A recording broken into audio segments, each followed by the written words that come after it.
Honorable James Otto Apili is the chairperson LC5 for Dokolo District. Then the Honorable Awany Andrew Moses is the chairperson for Kole District and is also the vice president of Wolga, Northern Uganda.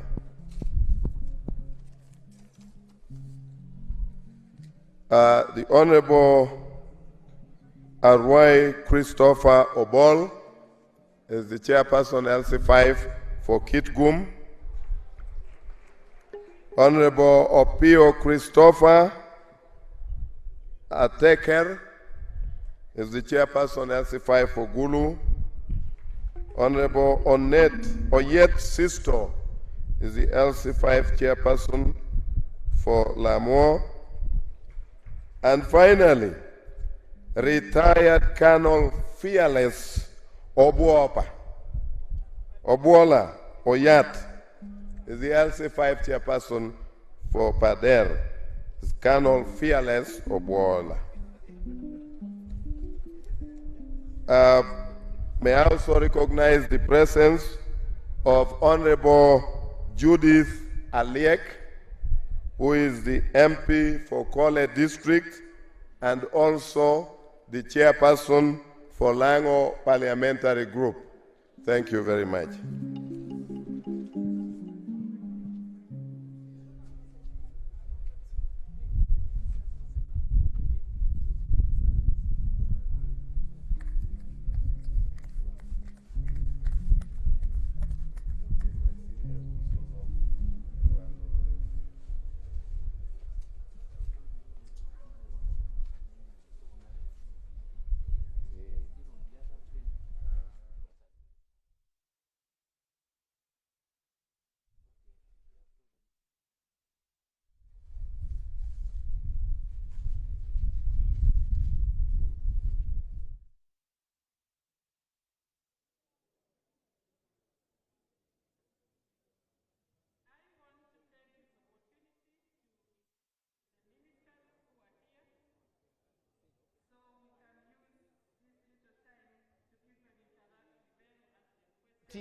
University in a SOROTI city in eastern Uganda and in Teso sub-region, where we are today for the launch of the compensation payment to claimants, those that lost their livestock, lives, and quite a number of things. But of course, this compensation specifically is for livestock, for the people who lost their things during the wars that started in 1979 all the way through to the recent wars of the Lord's Resistance Army that ravaged these centers. Now, remember that these were epicenters of these insurgencies that left so many lives gone and property.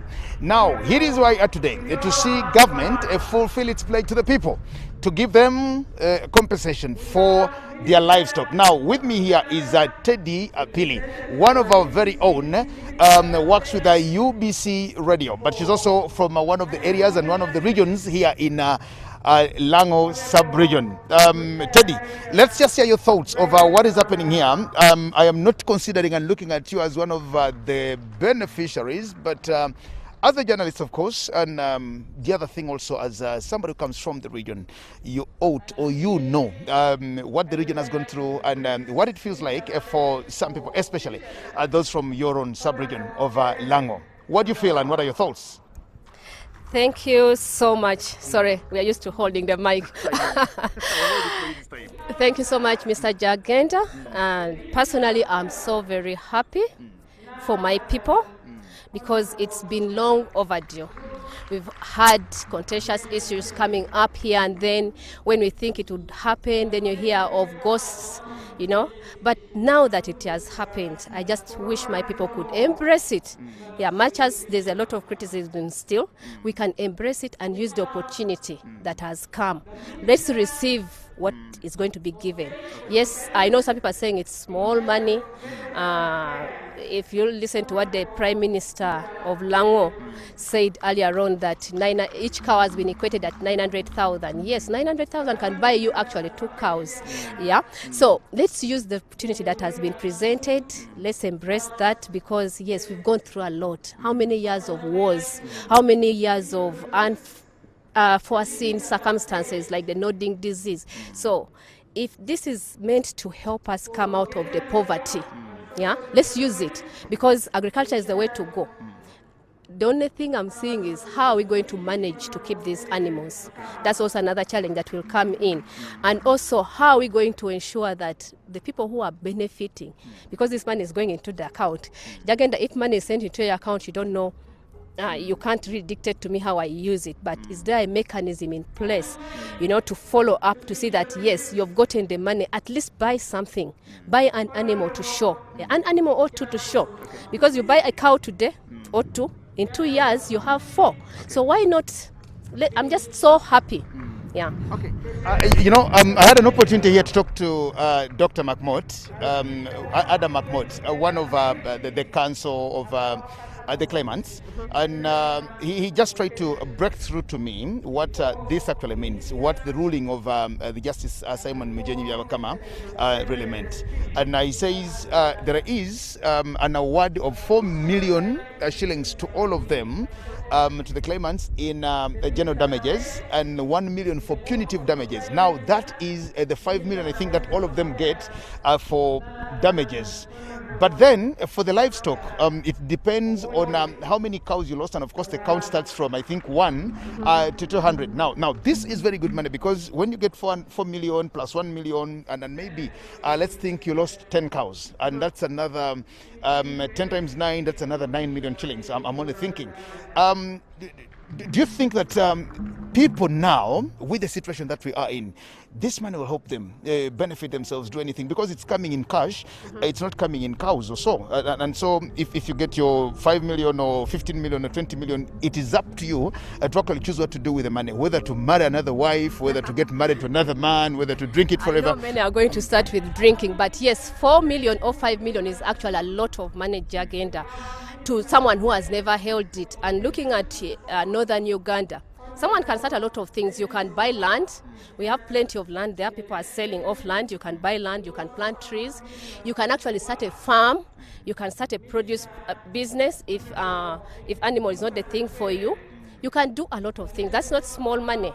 How many years does it take for someone to even hold 1 million shillings? That's why I said in the beginning, let's appreciate the little that has come on the table. On the issue of the compensation, yes, they've talked about livestock, properties. My only concern is, how about the lives that were lost? When will that come in? Yeah, Actually, according to McMott still, he says that is also looked at in the judgment. But what is happening now is they're not talking about the property, they're not talking about the lives that were lost. They're first of all talking about the animals that were stolen, and of course the animals that got lost and those that were killed. So this particular compensation is a compensation for livestock.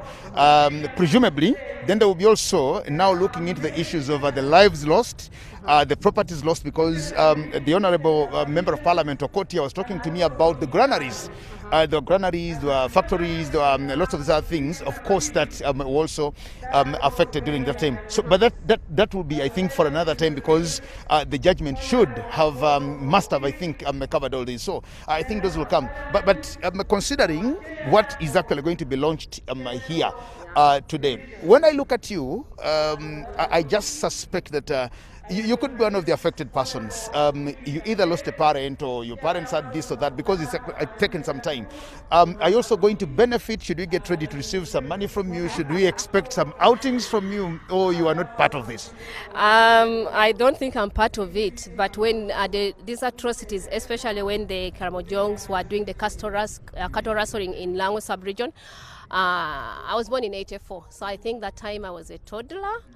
And yes, my grandfather lost a whole kraal of cattle. And when I asked, they said, because he was a chief, it was more than 80 that time, which is a lot. And yes, we had grandma following up on it, but somehow grandma passed away before all of this. I'm yet to find out who is the next person to start chasing up. That's already 72 million shillings for your 80 cows. That's 72 million shillings. I've already done the mathematics myself. Yeah, but you know the challenges come with a lot of procedures when you want to make claims, especially over property of the dead. Most of our people are ignorant about issues of chasing for letters of administration and all that. The requirements is so much, and do we have the money?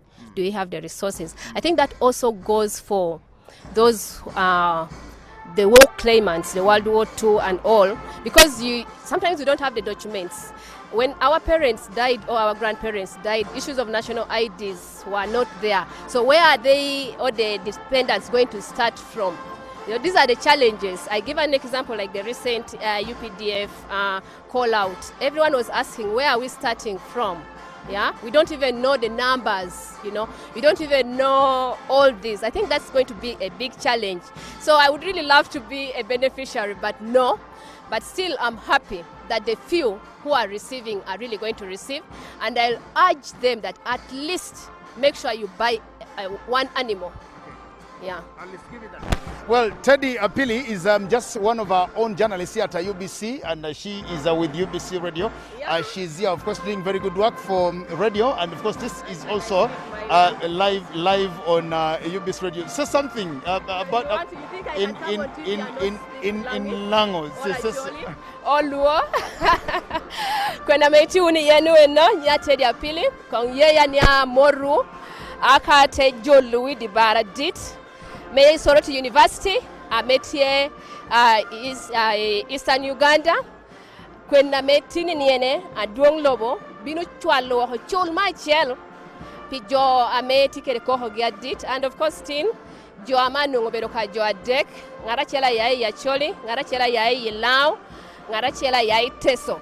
Donc ka joni tinu no chene gi niene jo kene dong alubi kanwe no kanaberi yetieni ameacha ko ni miro jo beda yom tieni kwena yamu koki chene ruanyu rushu chene ni ayai I bank awona ha direct I account mamegi kwena meti yenu no me miro yibeda yom anongioni chene ko bina mani jo chakene excitement mun koni excitement you abeda yom ate hate hawi wate wilo ko kere ngwamiro timuno chene ntia binu me chuli pile yame iruenyo doka ya Lao kera Acholi kere Teso ngara chela monu chene ni o wilo dia chela ro at least kero iod atamu ni monu bera chakiwa meluenye kopi kom chan na metieni ene donc kana meti yenu eno yes tukuru welo ma wora adonglo bo yuweri kaguta Museveni ena yetina binu chakumeyo yuba mantin chakumeyo chwalo chene oho etu ibedu nankere gume bedu kiro meme parliament amobedo lokan hotela popat meko biu ngo amati me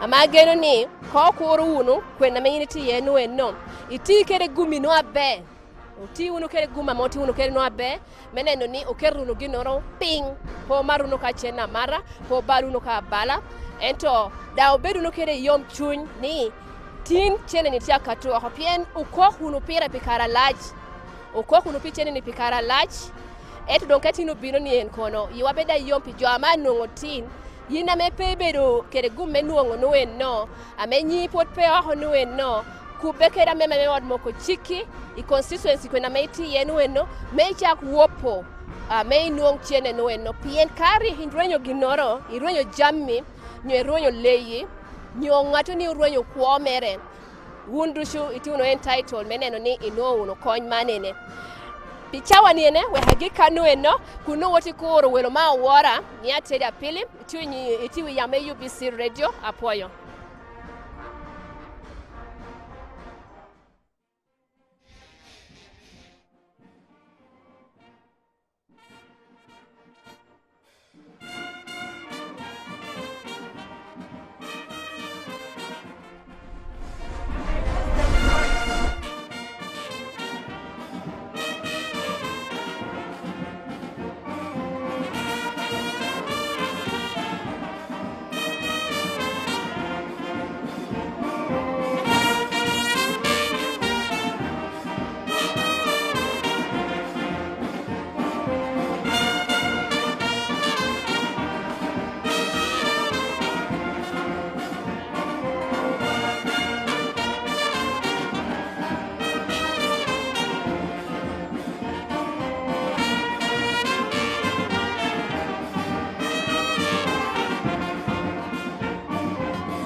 I have now received a list of all the RDCs present, and I would now want to put names to the faces that we saw.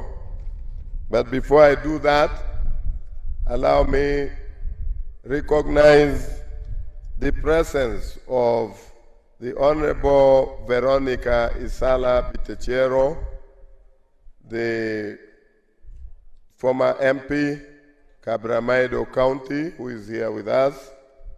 May I also recognize the Honorable Achien Roda, the former District Woman MP for Amuria.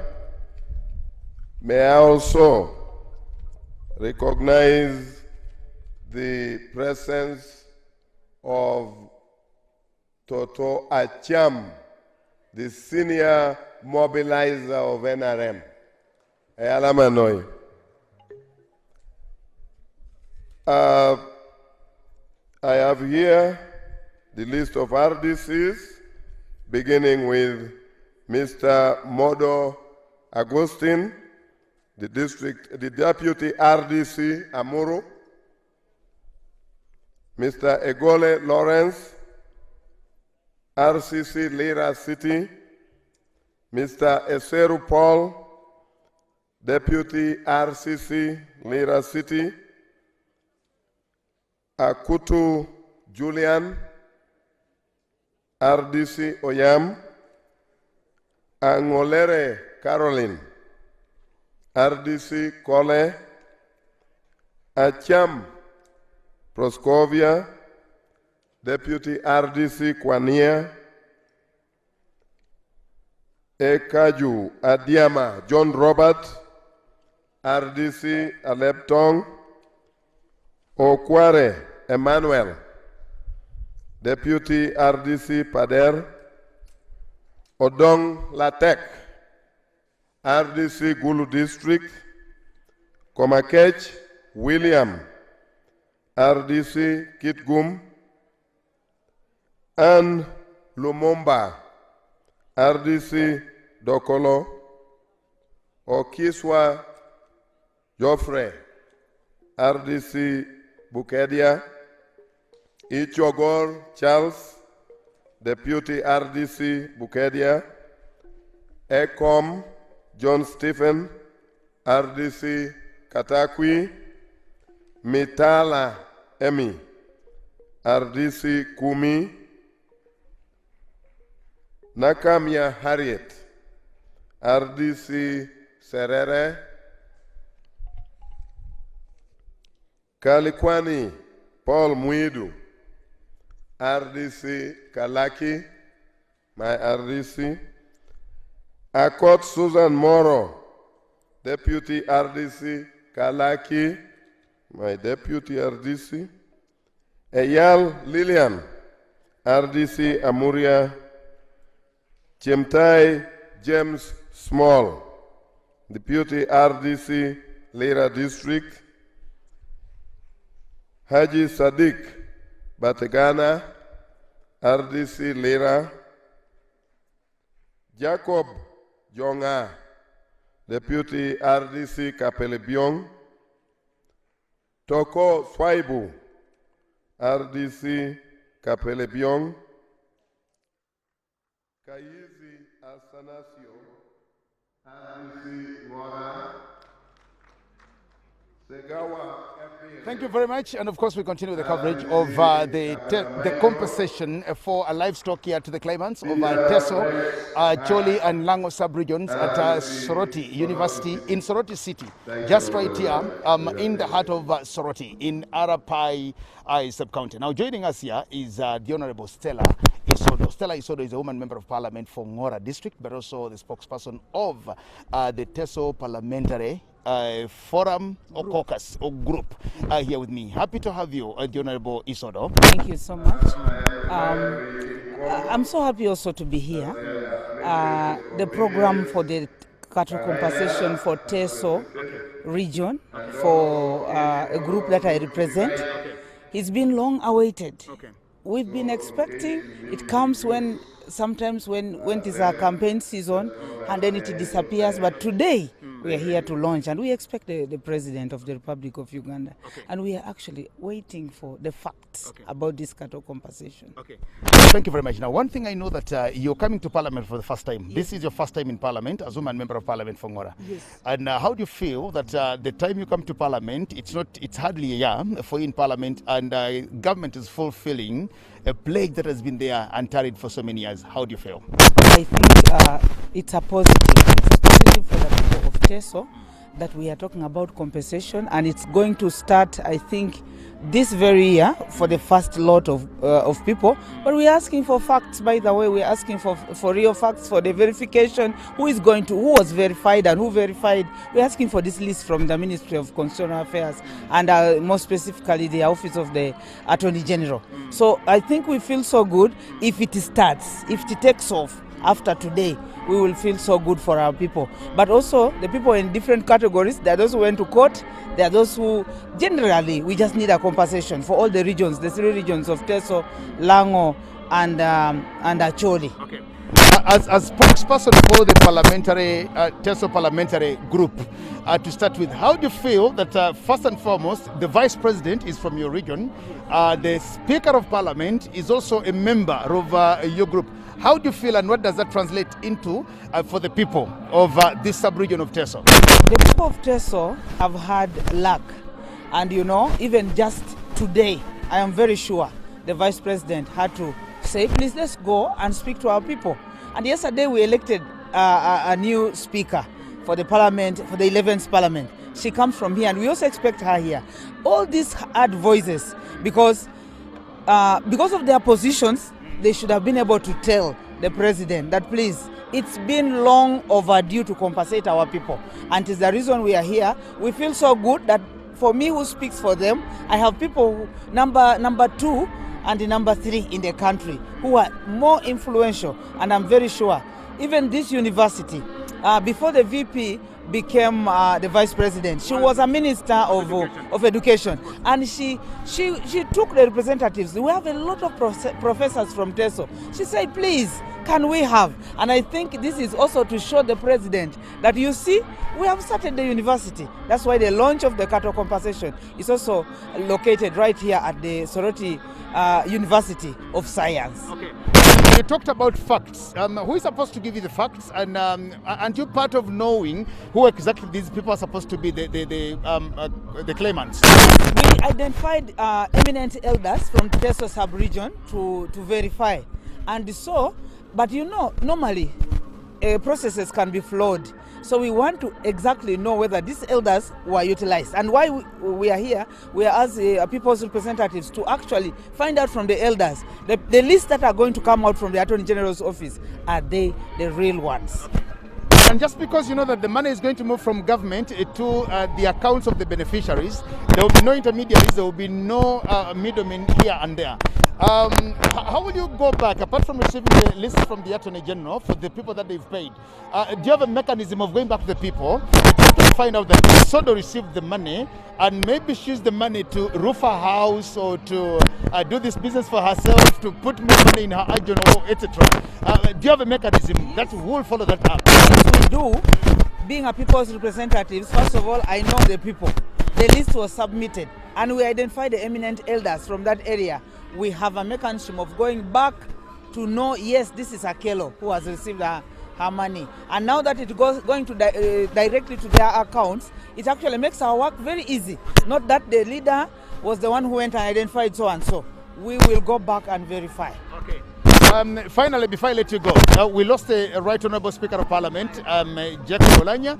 You came to Parliament when Jacob Olanya was Speaker. You didn't have a lot of time with him as Speaker. You knew the man Jacob Olanya, but you only had a few months with him as your Speaker. What do you remember, and what will you forever remember about now, the late Speaker, and formerly your boss at Parliament, the Honourable Lokoli Olanya? And I skip a bit when you talk about Right Honourable Olanya. I am new in the House. For about 5 to 6 times that I have risen up on the floor of Parliament, he calls you by name and constituency.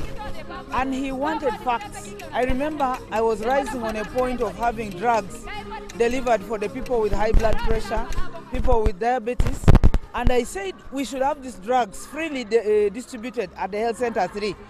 And he said, this is a point. That's what we are looking for. He wanted a quality debate. He wanted evidence-based debate.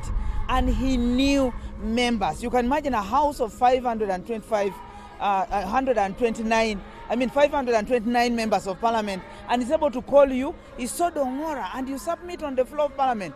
Outside parliament was so a man full of life, full of humor, a man who would embrace everyone and interacting with us freely. You go to his office, you can access his office, not with a lot of protocol. And when he's out, he can talk to you. I mean, we have lost someone who was steering the house. Nevertheless, we want to say, may the Almighty God rest his soul in eternal peace. And we pay tribute to the family that they will hold this season. And this is the year, the week of mourning. We will continually mourn and we'll miss him forever. Thank you very much. Thank you. Thank you very much. The Honorable Isodo Stella. Well, I thank you so much. I'll now let you go and enjoy your seat and as we wait for the president. Thank you so much. Isodo Stella is the only member of parliament for Ngora, but also the spokesperson of the Teso parliamentary group. And of course, she's the announcement. So what is happening here is for 3 sub-regions.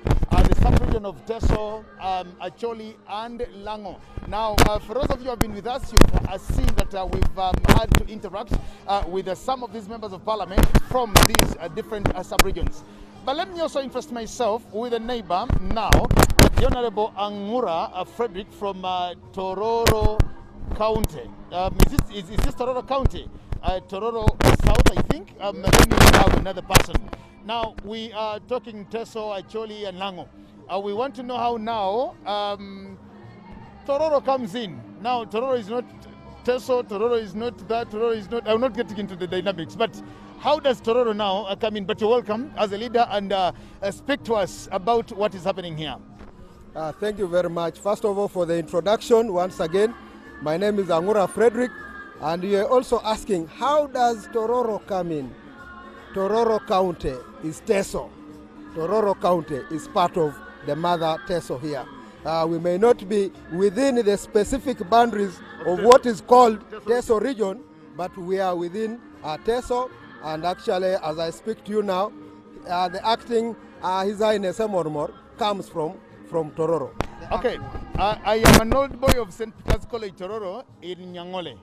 And now Nyangole is Tororo County, and that's the road that takes you to Kwapa, which is old Teso land. So then I am also an Teso at that, I could say. And unfortunately, the acting Mori was one time my boss when I was still a young man at Tororo College. So welcome again. I am happy about that. And let's talk about this compensation. Do we have people in Tororo who are also going to be beneficiaries of what is happening here? Thank you very much. First of all, I really want to thank government for this initiative that finally we are seeing the compensation process take root. It has taken long. People have cried for a long time. Many have aged, and we're expecting to benefit from this government agenda. Many times, many years ago, discussions have been going on, but it never came.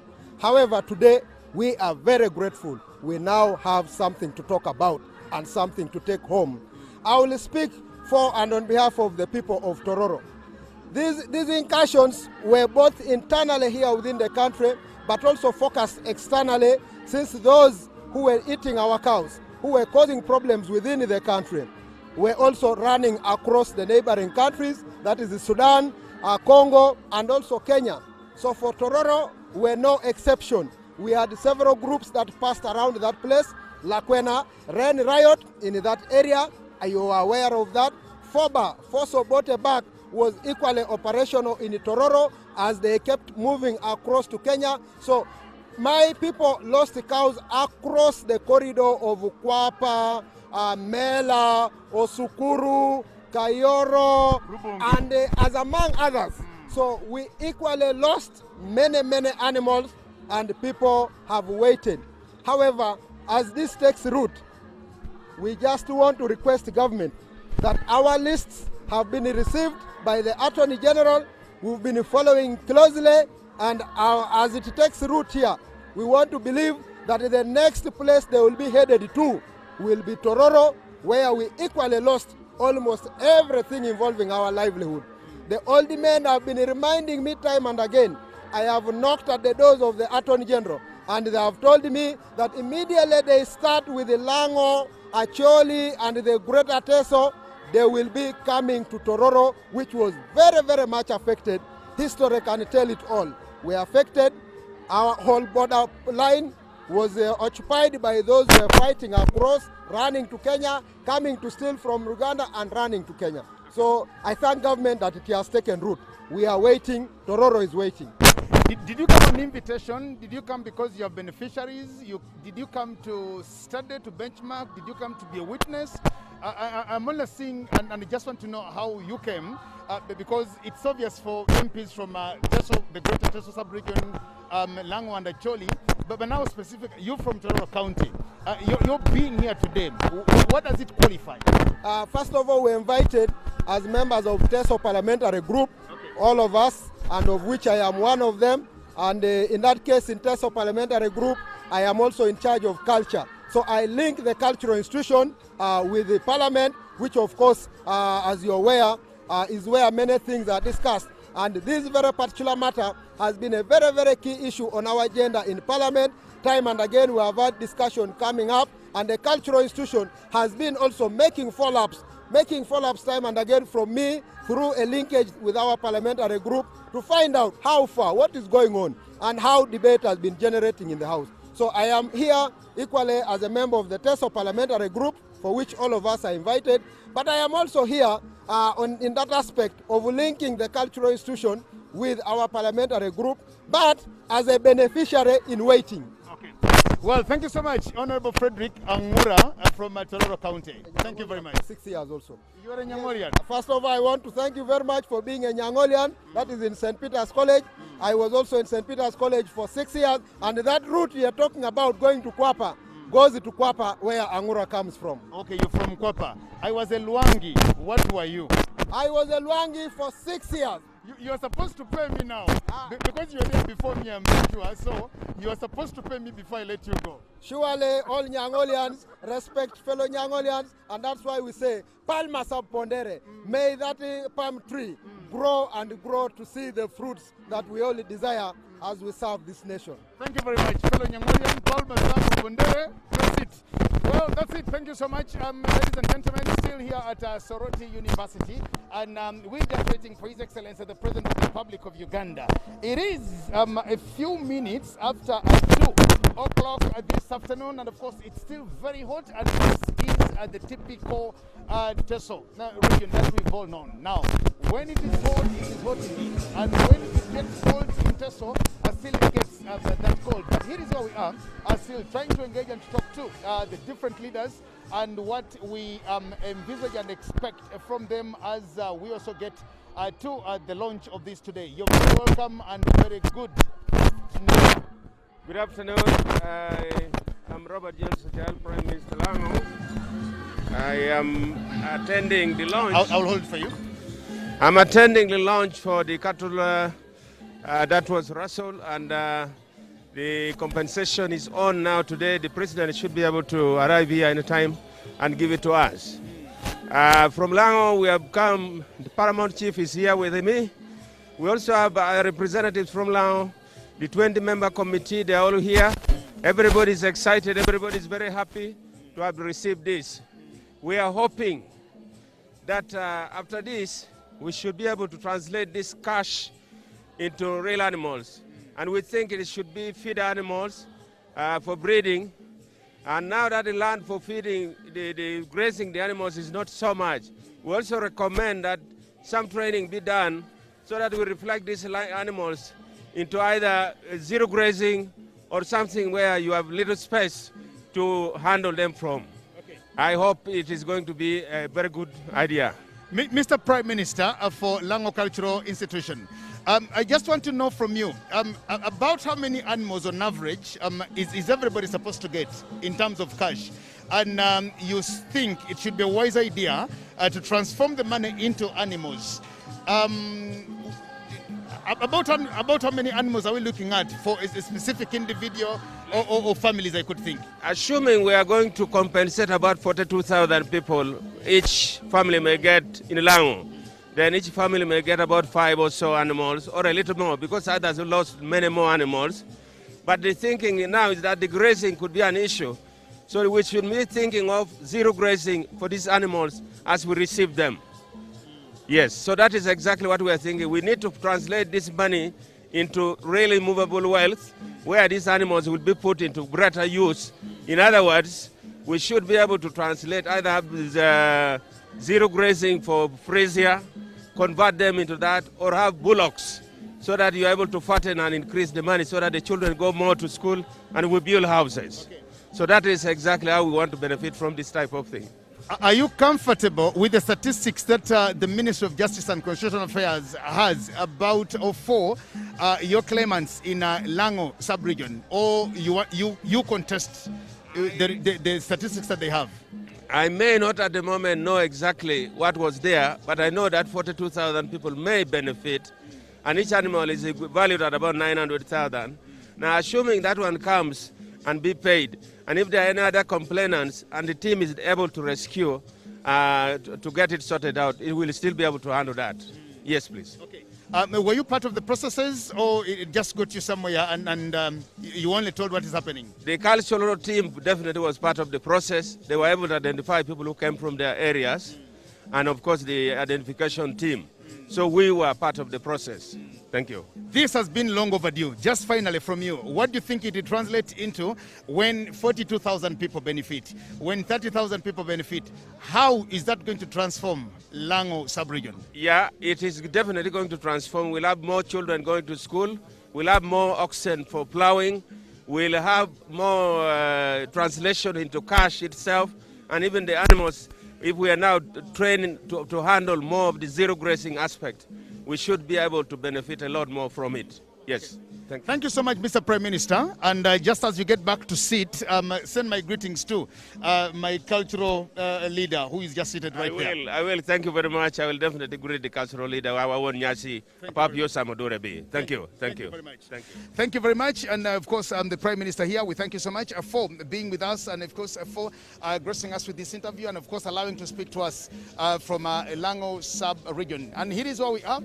Like we earlier on told you, members of Parliament from the 3 sub-regions are actually converging on here to be part of what is happening. Now remember, we talked about over 69, about 90,000. The figures go up to about 90,000 beneficiaries. Now all of those could not be here, but we have only been told about 3 who are representing the 3 sub-regions.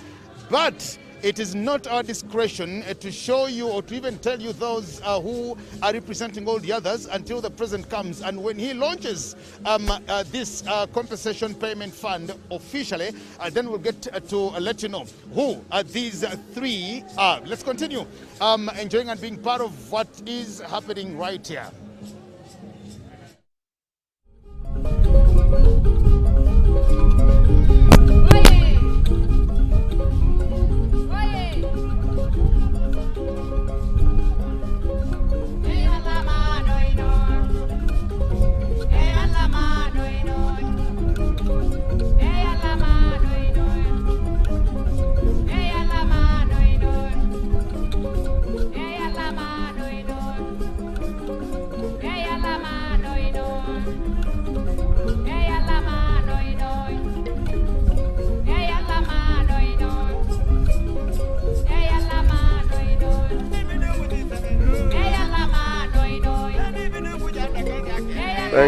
Thank you.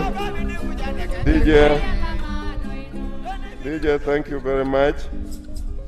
Allow me recognize the arrival and presence within us of the Honorable Acholi Rose Lily, who is the woman representative for Karenga District and also the Minister of State for Ethics and Integrity.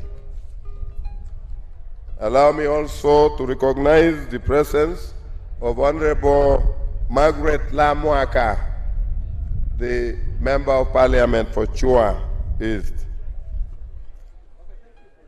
Allow me to recognize the presence of Ambassador Nelson Ochegel, our ambassador resident in Nigeria, but ambassador to all the ECOWAS states. Ambassador Nelson Ochegel, I saw you somewhere. If you could stand up for recognition.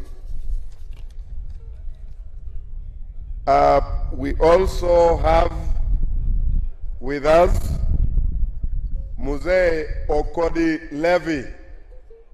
Museveni Okodi Levy is a senior presidential advisor for Opoyo Matek. We also have Museveni Elasu Charles, who is a senior presidential advisor and also the NRM chairperson for SOROTI district.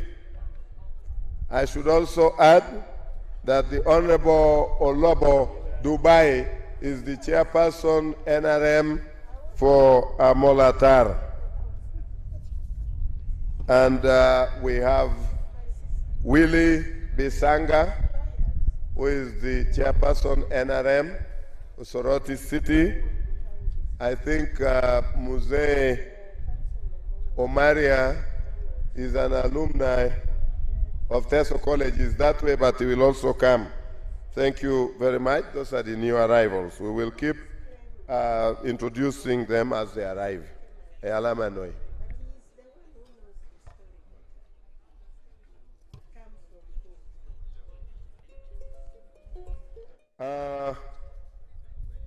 Allow me to recognize the arrival of the Honorable Emigu Julius Peter,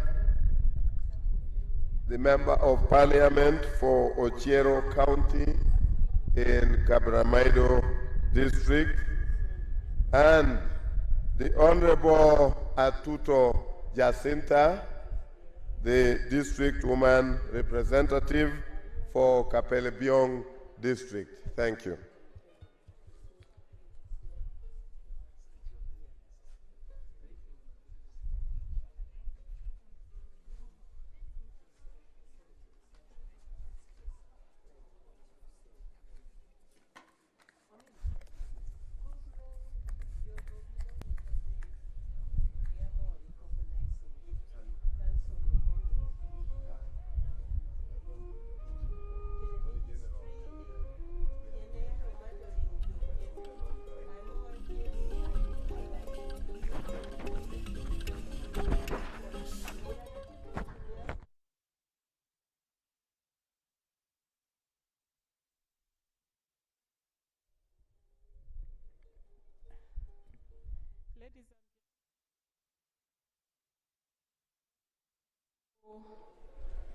Information here that as we are here, we could listen to some information about restocking generally.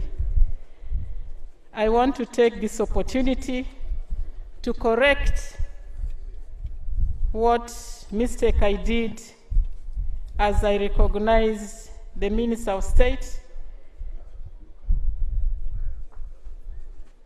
for Animal Industry. I said he was retired major, but he is not major. He is retired Lieutenant Colonel Bright Ramirama.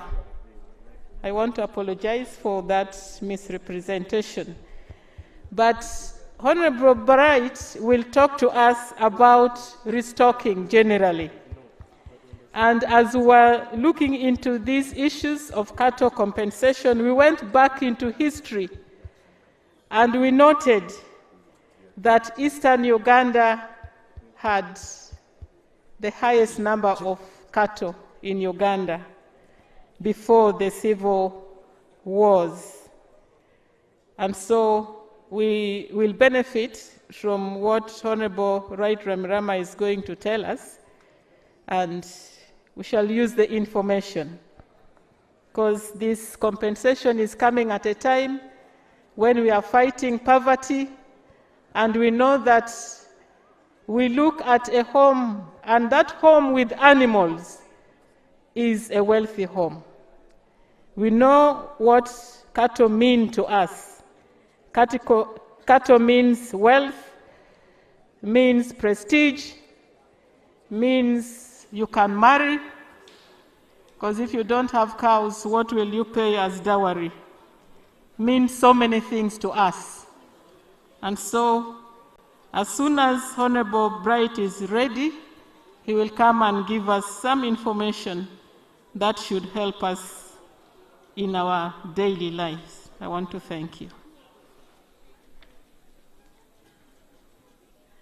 I also want to inform the Widows Association, the Widows Group, to be ready, because when His Excellency the President comes, and before he speaks, if time allows, you have been put on the program.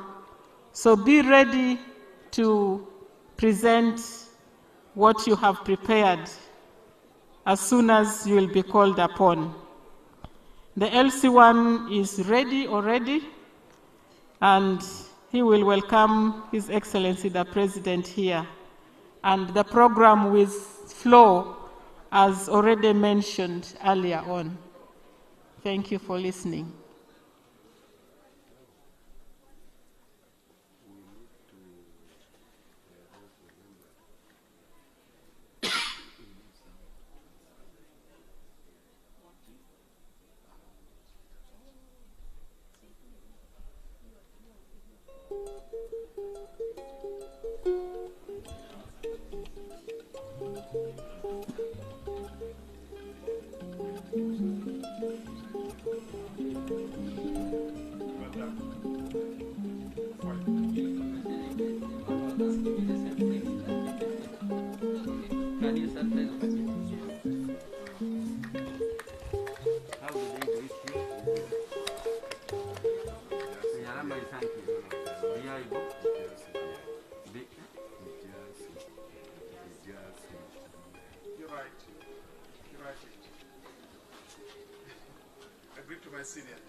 Thank you, my brother. Yes.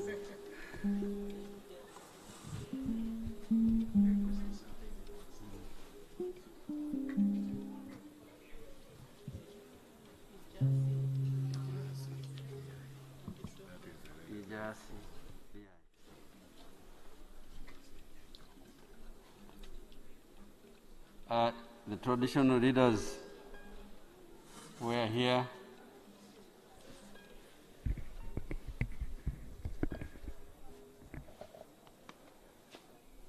Honorable colleagues, ministers, and members of parliament, and all of you leaders, distinguished delegates. On behalf of Minister of Agriculture, Animal Industry and Fisheries, I bring you greetings from the ministry, and also as part of the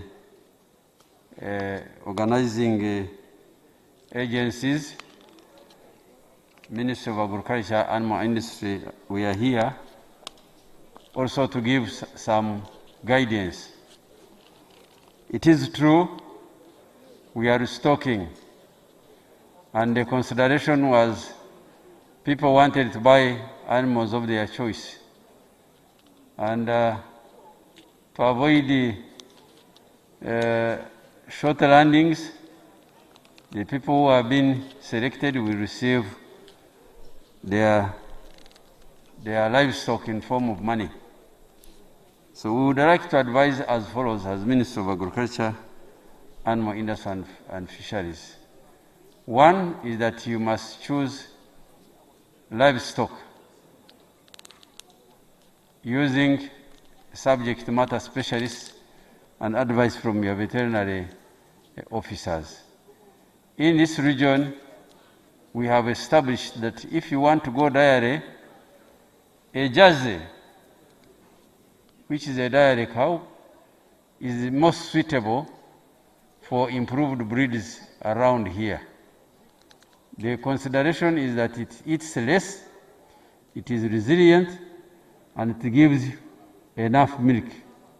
Secondly, it also covers very well with the local shorthorn East African zebu, which is an indigenous Teso cow. So if you cross with them, you still get a better product out of it. Now, those of you who want to go for Borans, for beef, it is advisable that we go for Boran. Boran is one of the East African breeds that has been developed, and it gives much meat, it is resilient, and it can also crossbreed very well with the East African short zebu, which is the indigenous Teso cow. Now, for those of you who want to go for Frisians, yes, Frisian gives you a lot, but it feeds a lot, and it is not as hardy as the Jersey. Those of you who want to go for Ashire, and it is slightly hardy, it gives a bit of weight, but does not it does not feed as much as a Frisian. So we have booklets from our agencies. We have distributed them to districts. Here we have, you can find them from Serere at Naro. You can also find them near our, those in Guru, you can get them from Aswar Ranch, which are avail all the necessary information so that the farmers make choice from an informed position. There have been concern about raids from the neighboring communities. We are working closely with Ministry of Internal Affairs and Ministry of Defense. As you heard, both Ministries of Defense and Internal Affairs are on this committee. We are going to criminalize rustling and to treat rustlers ruthlessly with the force that is deserved. So with these remarks, I want to take this opportunity also to thank His Excellency the President for actually finally availing resources so that this exercise is concluded. It is one thing to be compensated. It is another thing to use this compensation for useful purpose so that it can change the lives of the people. It has come timely when we are going for the parish model. I think those of you who are going to benefit from this compensation, you should take this compensation very seriously. As you are aware, earlier on we had carried out a program to restock this region called NARPIP. We missed an opportunity because we had proposed to give you bigger cows, and you people selected, especially the Teso region, they selected the East African short zebu cow. And I remember I was telling them that this will not be restocking because it will be coming like we are getting from one pocket to another. We are buying short cows from one family to another family. So there was no restocking. Restocking actually needs for you to get outside the region and you bring in more animals. So I want to advise you people who are here. I came with Commissioner Admun. Dr. Admun, if you can come here so that people can see you. She has represented our PS. She's a born of this area, and she's already working with some of you to give you technical advice so that when you get money, you don't squander it, you put it to the purpose for which it has been given. I want to thank the ministers, colleagues who worked on this program, especially the Minister of Justice and Constitutional Affairs and the Attorney General, and my colleagues, the ministers, for having worked until this exercise is concluded. Dr. Admun is here. Can you greet them in your local language? Atekeri yoga esikere Eka kirorerai Dr. Anna Rose Ademun, arangi kusikoku, aduko na eja kaitle baka okuru tutom, arangi kusikoku ongora, ayalama adumu ne silolo, ane. Rama, and of course, here is where we are today. Now, the exercise that we are here for is the launch of the compensation payment that His Excellency, the President, is supposed to do. 150 billion shillings for the claimants of Teso, Lango, and Acholi sub-regions, for these three sub-regions. And of course, earlier alone you had us here talk to the different politicians, but let's also get to administration. Joining me here is Mrs. Rosemary, Miss Rosemary Chisembo, and she is the Executive Director of the National Identification and Registrations Authority, NIRA. We just want to know how it is. You're very welcome, Ms. Chisembo. Thank you for joining us here. Let's know how much you've done to facilitate the process here where we are, because we are talking about payments, and we must think that the process is flawless, that the beneficiaries will get their monies. How have you been part of the processes here, and how have you facilitated it? Thank you very much. NIRA was involved in the verification process and was critical to singularly identifying an individual to ensure that there were no duplicate payments or one person being paid more than once, or any fraudulent means of someone taking advantage of their biodata. I will give an example. So what's your name again? Your name? My name is Jagenda Semakula. Jagenda Semakula. For example, you can be Mr. Semakula somebody today, and tomorrow you are Mr. Jagenda somebody. But what distinguishes you is your biometrics, your face, your fingerprints, and in the near future, your iris. So those are not repeated even if you're a twin. So we may have 100 Jagenda Semakulas, but in uniquely identifying Jagenda Semakula before me with his fingerprint and his face, we are able to say beyond reasonable doubt, Jagenda Semakula of NIN XXX is the one who has been compensated. So the role that we have played is in singularly identifying beneficiaries to be able to know who is being compensated and to ensure that compensation is well spread out to all persons involved rather than fraudulently abused by a few individuals. Not so long ago, we had a similar issue when Mama Nabanja, the Prime Minister of Uganda, was supposed to give to some vulnerable persons in Kampala COVID relief funds. And the processes were, let's involve NIRA, let's involve the telecom companies, let's do all the things to see that we have a flawless exercise. At the end of it all, we had to drag people to committees of parliament when actually the money is withdrawn and taken somewhere. How sure are we this time round that when the money goes, whichever amount of millions goes to an individual, they will actually go to the intended destinations without having any issues? To that, Mr. Jagenda Semakula, as a seasoned journalist, I will put you to strict proof to give me 2 people who had shared NINs in the persons compensated by the COVID. Thank you so much. So some of the things that went behind the COVID-19 funds were beyond the scope of NIRA, and therefore I would not be best placed to respond to them.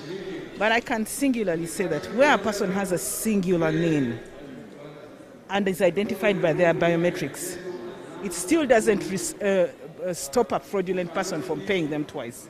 But at least government is able to say this singular NIN was paid more than once, and therefore ask under what circumstances. The circumstances that propagated the issue that was before the committees of parliament are beyond my scope, and therefore I will not answer to them adequately. So they're not issues related to NIRA. These are different things, because yes, I know that nobody can actually have a double NIN, that nobody can have a NIN that looks like another person's NIN. But with what is actually happening here, have you been part of the processes? Have you facilitated it that we are launching today? And when the president presses the button for the monies to start moving out to the people for remittances, we're sure it's going to be a very good and clean exercise. within the confines of a NIN, and I will confine myself to that. Yes. Yeah. So every person who is going to be compensated has been identified.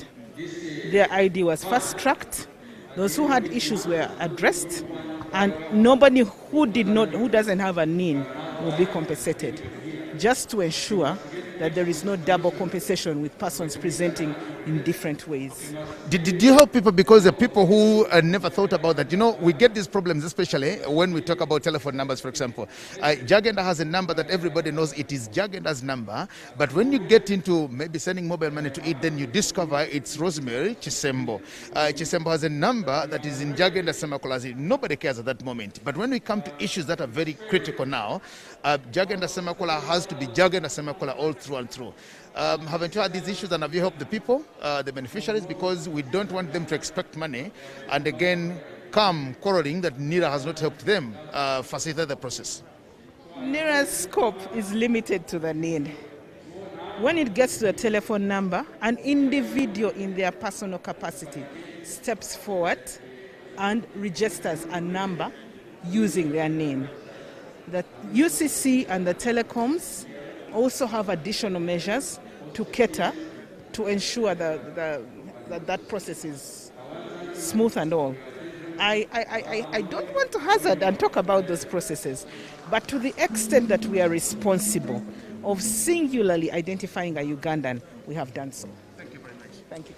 Thank you very much, Ms. Chisembo Rosemary, the Executive Director of the National Identifications and Registrations Authority, NIRA. We thank you so much for gracing us this interview just right here at SOROTI University. Well, we're waiting for His Excellency, the President of Uganda, to come and launch this exercise here for us. We'll come back with members of the region to also speak to us and what they think about this whole exercise today. We've been talking about mindset change, and now the mindset change has to begin from the information that Bright has given us as far as restocking is concerned. I think it's going to take an effort. We should not take it for granted that we are going to receive compensation and we are going to buy any animal, or maybe not at all, because some people may be thinking that I'm just getting this money and going to do something else. Please, we lost animals, we lost cattle. Can we restock?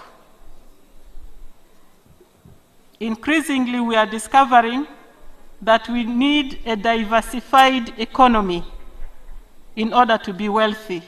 We engage in agriculture, we engage in animal husbandry, we engage in fisheries, we engage in a lot of activities, but of economic value.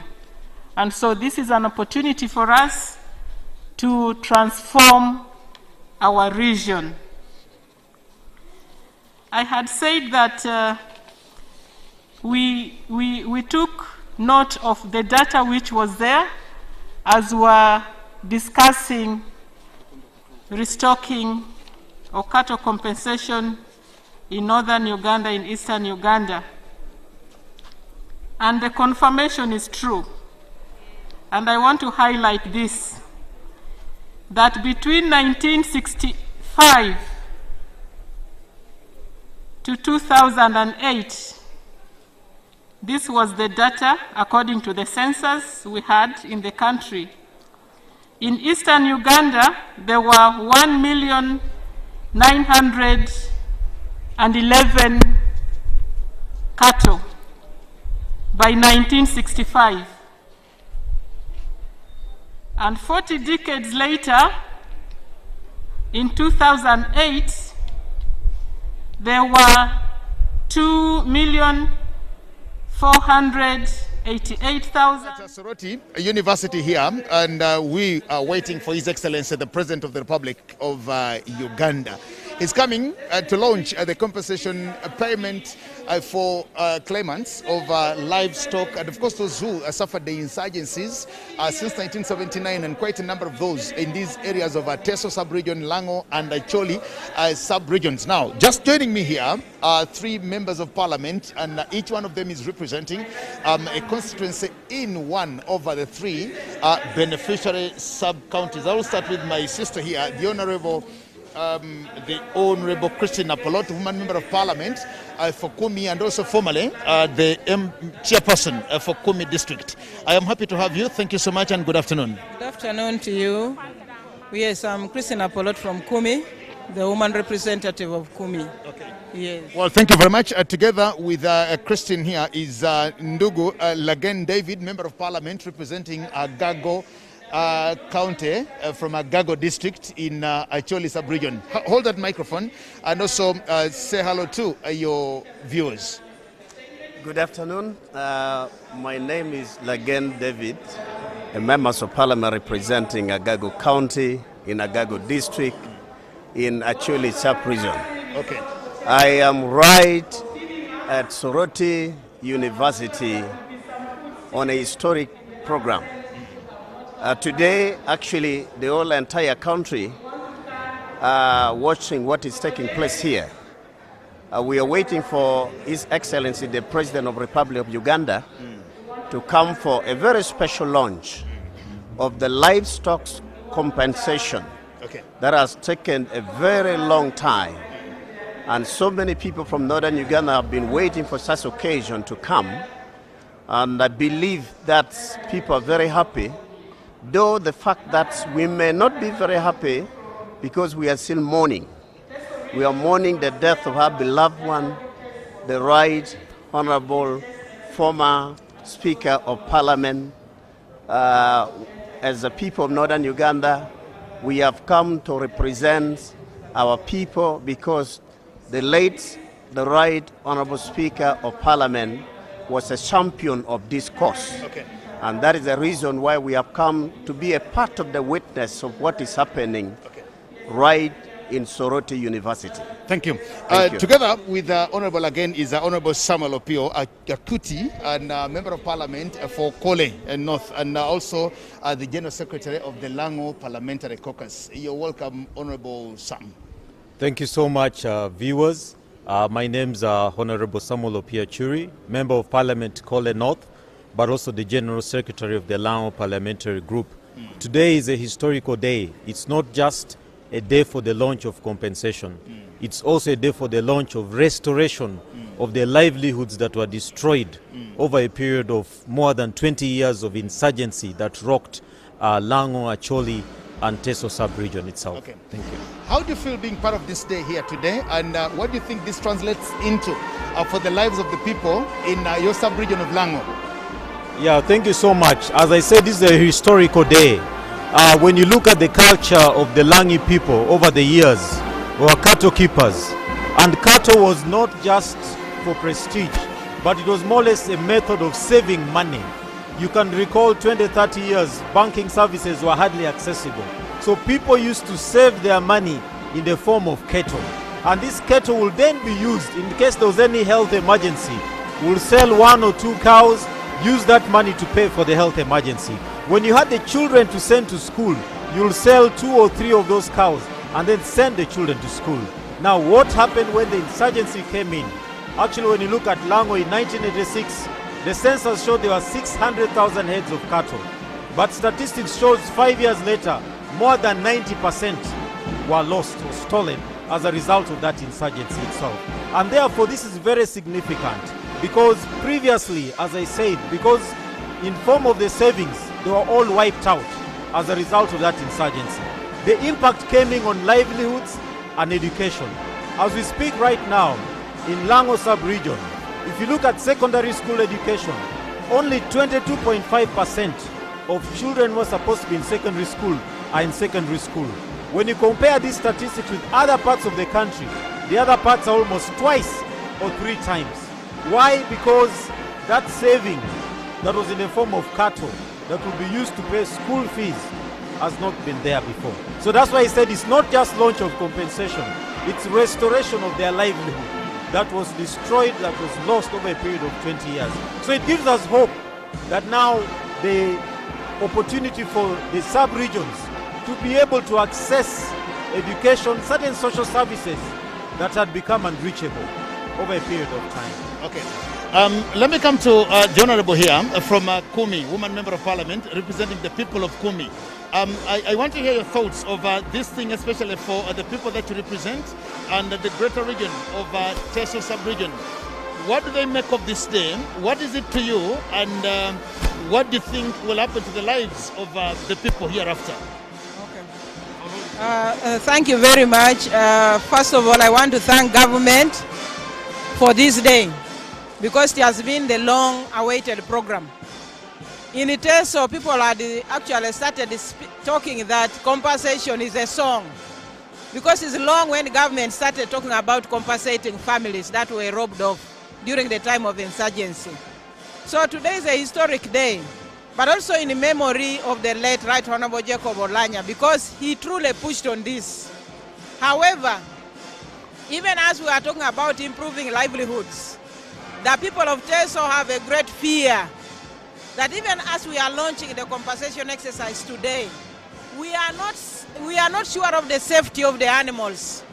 Because as I speak now, the Karamojong have again started on the issue of cattle rustling. And it's very unfortunate that our uncles are even killing people from Teso and neighboring areas. That is why the people were complaining. They were like, why is it that the security meeting was postponed? They needed the security meeting first and then the launch. Because now, even if the people got the animals today and tomorrow, and the following 2-3 days the Karamojong come for these animals, then it will not create an impact. Otherwise, we are aware that people have opened accounts and the compensation is going to be in the form of money. I implore the beneficiaries of this money to actually use this money wisely, because what I foresee, some people may end up using this money in other ways, not necessarily in the restocking program. So I call upon the government to really respond to the issue of security first, especially at the bordering areas. That is between Karamoja and Acholi, Karamoja and Lango, Karamoja and Teso, Karamoja and Sebei. So all of you have your neighbors as Karamoja, all the region. Neighbors of the Karamojong. But also, the leaders of Karamoja need to do something. These people need to be talked to, because we should not go back to the past history of Uganda. What we are supposed to do now is to work with our communities to actually realize the economic transformation that we are talking about during this regime. She makes a very important point, gentlemen, about Karamoja. Now, in the house where you are, we also have members of parliament representing the region of Karamoja. Do you talk to your comrades from Karamoja about these things? Because we may talk about the people in Karamoja and we talk about the people in Amdat, in wherever they are, but how about the members of parliament that you sit with? Do you share with them these thoughts? Do they know what is happening and you talk to them? I want to know from you, what do you talk to with your fellow members of parliament from Karamoja about the issues of insecurity, comrade? Well, we have had several meetings, especially with the members of parliament from Karamoja, on the issue of security, on the issue of reconciliation, on the issue of peace building, because as you are aware, the reason why northern Uganda has been suffering because of the cattle rustlers. The majority of our cattle has been taken away by Karamojong cattle rustler, and that has brought a very big gaps with Karamoja region. That has brought a total destruction in our community because our livelihood has been taken away. What we normally depend on has been taken away by the cattle rustlers. We have seen a situation where parents cannot afford to take their children to school because they don't have any support. They don't have money. The cattle that they should have used for farming has been taken away. So today, our people are going to be very happy because they will be able to receive the money that they will use to buy more cattle to do the restocking. The members of parliament from Karamoja, they are willing and they are free to talk and communicate to their people to change their mindsets toward what is happening throughout Acholi, Teso, and Lango. On several engagements that we have had a meeting with them, they are condemning their fellow community. They don't accept their fellow community to come and invade Lango Teso and Acholi sub-region to take their cattle. Okay. So they are very positive for a change. They are part and parcel of the people that are fighting for a change in their sub-region. They want to see a coexistence. They want to see a peaceful coexistence between Karamoja, Lango, Acholi, and Teso. Very good. So they are very active toward that. Let me hear your thoughts, Honorable Pio, about the relationship. Speak to your comrades in Karamoja. What should they do? Yeah, it's very, very important to understand that whenever there are any insecurities in Karamoja, there's always a spillover effect within the Teso, the Acholi, and also the Lango sub-region. We've seen even very recently the cattle rustling has spilled over in parts of Otuhe and Lepton, which covers the areas of Lango sub-region. So it is very, very important that we get a solution towards this insecurity issue. Otherwise, we will be trying to compensate the cattle that has been lost, but will not be preventing further loss and theft of cattle itself. So it needs coming together to identify the root causes. Some of them are multi-pronged from what we've observed, because when you look at the previous insecurity, it was because of the LRA war. That's what caused a lot of that insurgency and loss of cattle. But now we are seeing that this is now more of a cattle rustling, cattle theft, banditry, a new form that is emerging itself. And it is really important that as government, as members of parliament from the different sub-regions, we need to come together and identify and come up with much more stronger solutions that can prevent. But I think it's also important that, because there's always a big question, that this cattle that is stolen in Karamoja, where do they pass through to go to the different markets? They are passing through all these different sub-regions itself. Okay. You know, so it really needs a joint force to address those issues itself. Before I come to Christina Polotia, this is coming at a time when we are also getting to the parish development model. How do you think this is going to translate into the livelihoods of the people in Lango, in Acholi, and in Teso? Complementing this with the parish development model, because those who are benefiting now are not exempted from again benefiting from the parish development model. Where do you think this pitches your people? Yeah, the biggest issue that we need to emphasize now in the parish development model is the mindset change. Because you're going to give people 2 million, 5 million. Somebody has not handled 100,000 for the last 2-3 years. They'll go and mad. Suddenly the account just pours into them. They will definitely end up wasting. So there is need for mindset change, because the parish development model is looking at the transformation. So I think it's very important that the mindset change element needs to be strongly inculcated as the compensation process goes along. Otherwise, as I said, we're looking at two things: compensation and livelihood restoration. If we compensate without the mindset change, we will not have the livelihood restoration. We are going to have people getting back their cattle, getting back their money, but they might even be worse off than they were before. Thank you very much. Just as you're still there, let me talk to Christine here. Talk to me about what you think this will mean as we also get to the parish development model. Now, I am looking at beneficiaries, the claimants, getting some money, but also the parish development model coming in. Where do you think this leaves the people of Teso sub-region in as far as household incomes are concerned? Thank you very much. We appreciate government for the parish development model approach that is going on in the country. And I want to say that people are very expectant.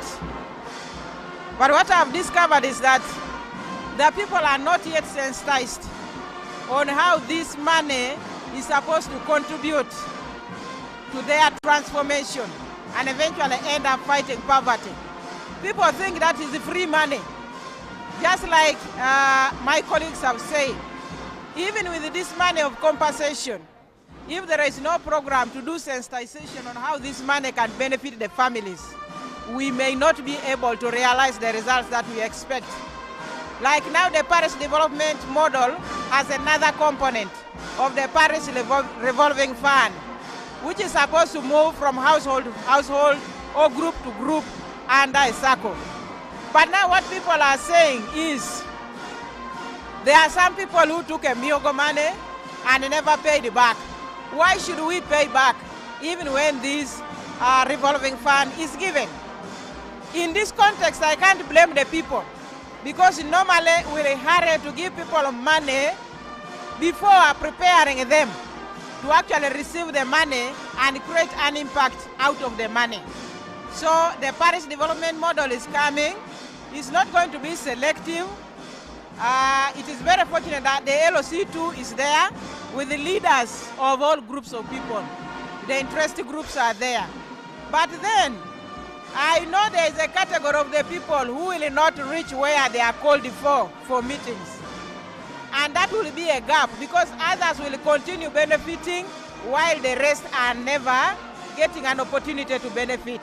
Okay. So therefore, I call upon the top leadership of government, the members of parliament, the local government leaders, and the committees at parish level to do wider sensitization on how the revolving fund can benefit people in households. And also, when the other 100 million comes, it should come when people have been sensitized, because my colleague has already talked about the minds change issue. Okay. Without it, we may not be able to achieve. Otherwise, it is a very, very good program of government that can help us come out of the high poverty levels. Teso being one of those sub-regions that is highly affected by poverty. Thank you very much. Thank you. Honorable again, money makes people go mad. Don't you think this is going to cause problems for your people in Acholi? Somebody wakes up and they have 5 million, 10 million in their accounts. Money for parish development model is coming. Don't you think this is also going to cause some problems internally, especially amongst people in your area? How are you prepared to help your people accept, receive money, use money, hold money, and have some money with them? Well, I think the most important thing is awareness. Our members of the community need to be aware that when they receive the money, they must use the money to support their livelihood. Now, the first thing that the leaders are going to do is to do sensitization and awareness raising to all the community, because I know the impacts of money. When you have money in your pocket, money begin to change your thinking. Money become a driving force. You begin to follow money, but money does not follow your ideas. So, as a leader, one of the things that we are going to do is first to create an awareness to the local people to understand that the money being given to them is to reduce poverty. The money being given to them to support their children at school. The money being given to them to boost agricultural sector. The money being given to them is for sustainable livelihood. So it is a collective responsibility. So we will combine with the local leaders in the community, the religious leaders, the traditional leaders, for us to be able to talk to our community to understand. It's not about just having money and misusing it. We know where we are coming from. Northern Uganda have been going through a lot of series of challenges and difficulty, difficult situation, even after now. And so we must come to a round table to understand that whatever little money that one will receive will be utilized effectively to change the lives of the entire generation in the community. And then two, of course, we are also very sensitive and we are appealing to the government. Now, our challenges now is that we are having the Karamojong cattle rustler coming. Many people are being displaced right now. Yes, the problem is still there. Yes. There are many people in the community being misplaced, displaced. People are running away. Property are being taken. Cattle are being taken. Goats are being taken. People are being killed. And so now we're appealing to the government for the success of the parish development model, for the success of these compensations, livestock compensation, for us to see the impacts of this, the success of the program, security must be backed up. security must be boosted. Security must be at the central point. Security must be deployed at the border for our people to use the money to do their businesses and be safe, be secured, and they're able to invest in the right kind of business to support the local people. And then the government will realize the impact, because at the moment, northern Uganda is still the poorest by statistics. So for us to get out of poverty, we must be able to protect the lives of people. Do you think this helps you? Because we are now talking about 50 billion Uganda shillings. 50 billion Uganda shillings being poured into the economy, being poured into households. Do you think this is going to help lift the lives of the people in your sub-region? Do you think this is going to change something? Given mindset, government has guaranteed security and done all the things. What do you think this will mean to Acholi sub-region? Well, I think the issue is the mindset. You know, money, whether you've been given only 10,000, 20,000, 5,000, if your mindset is right, you are able to invest that money, and that money can change the course of your life. So it is about the mindset change, and that is why we are appealing to the government. Let the people mind be changed. We have to engage the people in different programs for their mind to change. People should focus towards using the money in the proper way for them to come out of poverty. Minus that, the impact is going to be little. Any money count in life, depending on how you will use it, and depending on the kind of investment you'll focus on. This is, I should have asked you this, but I think you will all respond to this. This comes at a time that the government has been planning all these things, and there have been litigations, there have been court cases, there have been judgments and rulings. And of course, government planned that 2021, 2022, there will be this much of money, 150 billion for that. It comes at a time when the country also gets a problem, a tragedy. We lose our own speaker, the late Jacob Lokoli Olanya, at a time when this is also happening now. To the people in the region, on one part, we are mourning our fallen brother, fallen friend, fallen leader, fallen everything. But on the other part, this is also happening. How should we manage these emotions of one sad moment on one hand and another joyous moment on the other hand? Yeah, I think as much as we are mourning, we are also honoring the Right Honorable Speaker, because this is something that he championed. Recall that he is also the National Vice Chairperson for the NRM party for the Northern region itself. And these are the areas that have been so much affected by this insurgency, and they lost the cattle itself. So as much as we are mourning him, we are also honoring him. So this is a day of honor to him. I wouldn't call it celebration, honor for championing this process and for bringing it to where it is before. I'm sure wherever he is right now, he's happy that it has finally come to take off. Because this is a process that has gone beyond 10 years. And this is a period of 20 years. So it's also timely that it's happening now. Yes, it's an honor to him. It's a timely itself, you know. So we are really paying our last respects to him, but honoring him for this great work. How would you advise the people to use their monies? Because they're going to get their monies onto their accounts, and this is livestock compensation. And it would be a good thing that somebody buys a cow or buy cows for themselves, but when somebody get the money, it's their discretion to know how to use the money. But how would you advise these people to use this money? Yeah, there are different pillars that we look at. One is that, as I said, in terms of livelihood, there's been a big issue of access to education.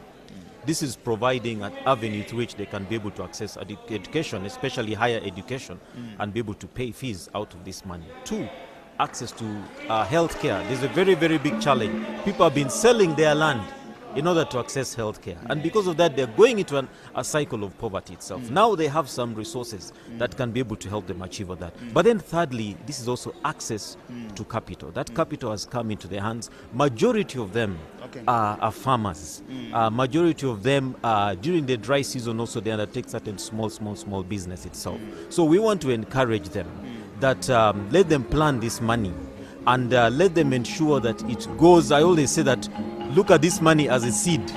You do not take your seed to the kitchen. You take it to the garden, plant it there, and when the harvest comes out, that is the one that you will be able to take to the table. So for now, let them plant it on the ground. Let them identify areas of investments. The good thing is that the parish development model has come in to provide the financial literacy. So I will encourage them strongly, get that literacy training before you touch that money. The money can still remain in the account, it is safe, but get the literacy training. Once you've got all that, then you can decide on where you can put that money accordingly. Thank you very much. Finally, to you, Honorable Christine, government has given you money as women under the UWEP. Parish development model is coming, and of course now the compensation fund is also on its way, being launched just right here today. What message do you have to the women out there, and what do you think can be done for the women to have their lives change and change forever? Well, thank you very much. First of all, I want to appreciate the women of this country and the mothers of today. I know that the fathers are the heads of households. But in our localities today, most women are performing like the men.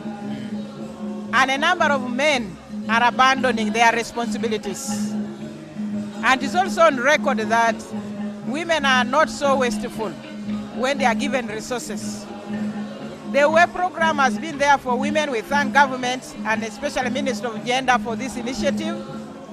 But when you look at the repayment details, this WEP program is not as troublesome as the YLP of the youth.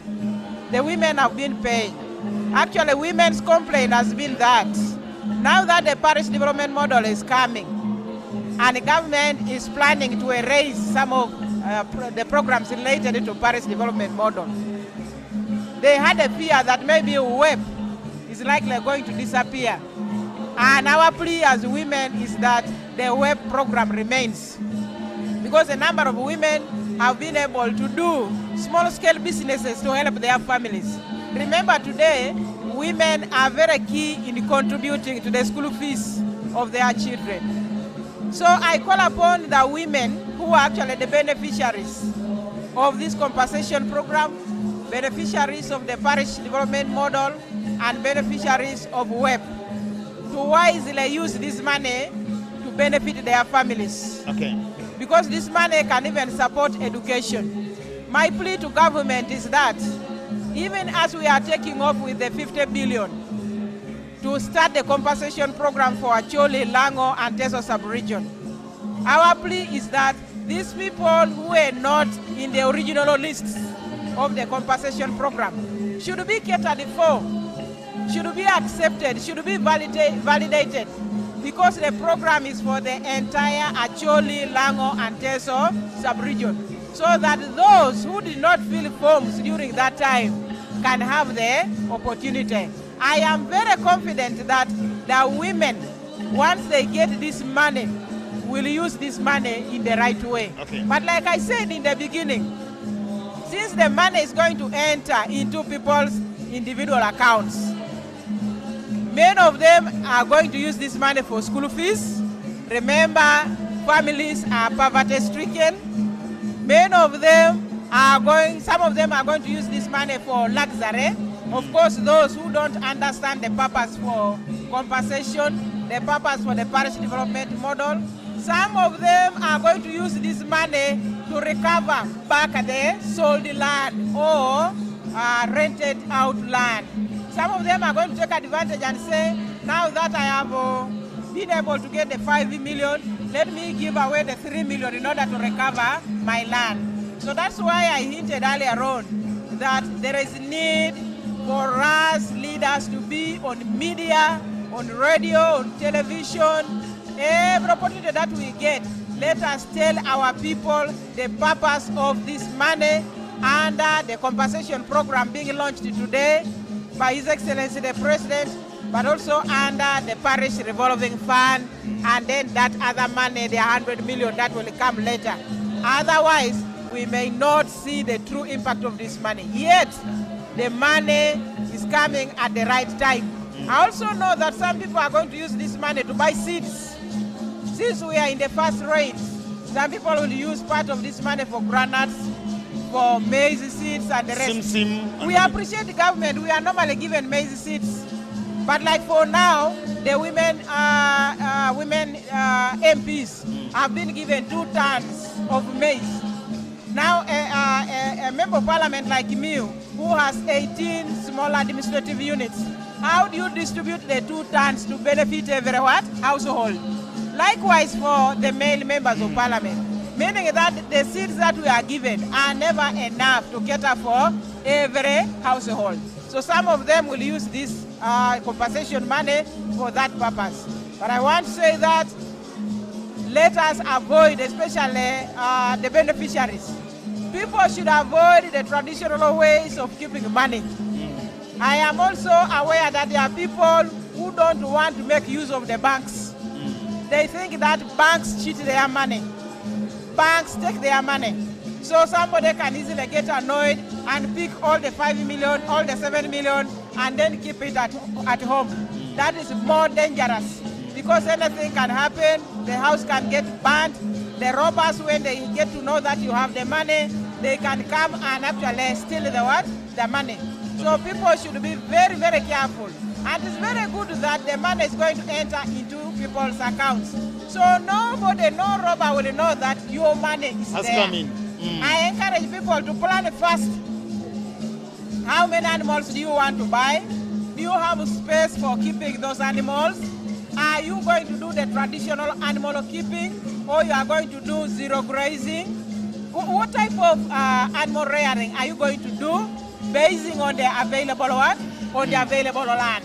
Because you cannot bring 100 animals when you don't own even an acre of land. Because these days in Teso, grazing is becoming a challenge. There is no communal land again like we used to have. So if you bring your 10 animals, where are they going to graze? A reason why it is very, very important to protect wetlands. Very important to protect wetlands because they have been communal grazing what? Areas. I know it is also going to cause a problem in the communities. However, I want to thank government and plead with the government that the security between Teso and other areas and Karamoja should be tightened. Let the force, the soldiers, be increased so that the Karamojongs cannot overpower the what? The soldiers. As I speak now, we have some pain as people of Ukumi because there are some young people who were killed by the Karamojong. One was that one that was brought by the aeroplane. But others have not been brought for burial up to date. The dead bodies are still lying in Karamoja. People of fear. Even one of the Pokots who was trying to lead our people to pick the dead bodies, that one was also killed. Meaning that the situation is very terrible. That's why we call upon the government to prioritize security for the safety of the animals so that in the end we realize value for money as being launched today during this compensation program. Okay. Thank you very much. Thank you so much, Honorable Member of Parliament, Christine, representing the people of Kumi. Honorable again from Agagos County. Yes, your final message. I will ask government, or we will ask government, all of us, let government do what they're supposed to do, provide security, build the roads, build hospitals, build schools, do all the things. What should be your message as members of parliament and your involvement in ensuring that your people live better, get better, and improve their lives at a personal level as a political leader? Thank you. As a leader, it is my responsibility, first of all, to talk to my people. So what I'm going to do is I will go on radio, I will have meetings with the local leaders in the community at different levels of leadership. Every leader within the community must pass the information to the local people about the use of this money. Because if we don't talk to the local people, they will misuse the money. So I will be part and parcel of other leadership to communicate to my people about the mindset change and about the proper way of using the money for investment and to support their rightful priority that will change the lives of their family members. And that is what I'm going to do. Whether the government is not going to hold any training to build the capacity of the local people, you will do it as a leader. I will be able to get some of the expertise on financial parts, go on radio, hold meeting with the local people, and these expertise are able to disseminate information which can be very healthy and very useful, that can allow the local people use the right information that will change the course of their life. Okay. So that is what I'm going to do as a leader. Okay. To change the lives of our people. Finally, what do you remember about the late Jacob Lokoli Olanya? As your leader, as your friend, as a fellow member of parliament, your final thoughts about Jacob Lokoli Olanya? The late Jacob Olanya, the former Speaker of the 11th Parliament, was a man of the people, was a dedicated man, was a man of integrity, was a man who is compassionate for development. Jacob Olanya sacrificed his entire life within this shorted period of time to unite the people of Acholi, Lango, and West Nile. Many people are fully aware that the relationship between the people of Lango, West Nile, and Acholi were not very well. But when Jacob Olanya came in place, he used his capability to bring the three sub-regions together. And right now, as I talk to you, we are at par. Our relationship with one another is very good. And that is one of the things I cherish him for. Okay. He's a man of the people. Okay. He loves peace. He loves unity. He's a hardworking man. And he's a mentor. As well as he's a father. In 1 minute, speak to people in your language. Speak to people in your language as we end. Lotua Matie Kumalo me Uganda. Omera chwal poj madit to twal botu. Ne nino matine nino madong pira tek loyo. One watie SOROTI University. Watie maladit logo nino matino betuja tie. Kit mamire di pa Acholi.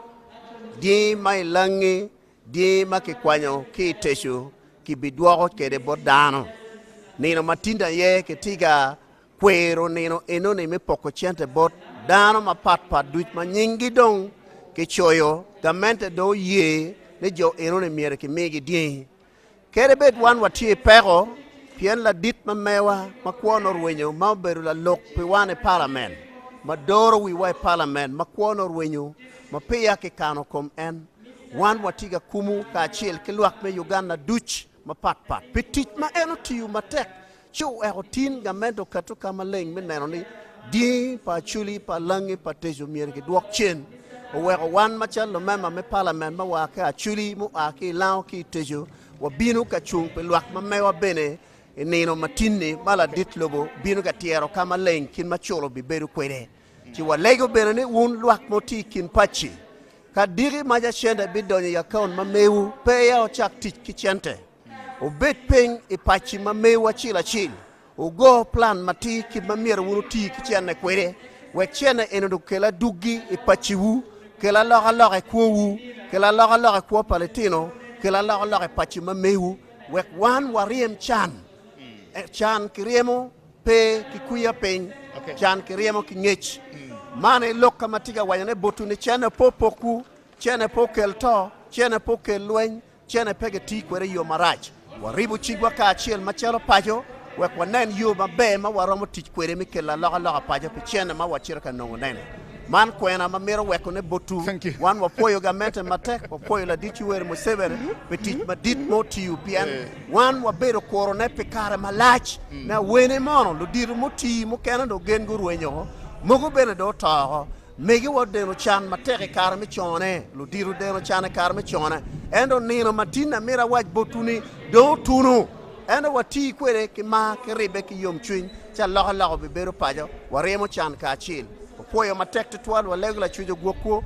waribe ka achil e kumu madit ma por pajo botwa wabedo ka achil machalo pajo chinwa chung matek pien la chwechi kwedwa wamede ki lega wamede ki ribe rubao medu gum rubao chung kwedu apoyo matek apoyo ladit. Finally comrade Opio from Lango. Finally, also in 1 minute, in our local language to the people out there. Ya luak dushu amete ilao ikarani tinini obedo nino mekwera mechul medoka langi mano beda chaki mere po beda giki mere dongami to kwayo ni unjo ameacha honuo chul nenunu chul ni kede chente ni achalo kori kai nuo pe itero ijokon pe iketo idogi itero itepito iporo kai pito iporo ite doyo kai doyo ando ite kwanyo gina me ikwanyo enado itere jokon aite chamo do akwayo ni lwak dushu amedong te ilao ka inuo unu chenenu ti unu kede yora ber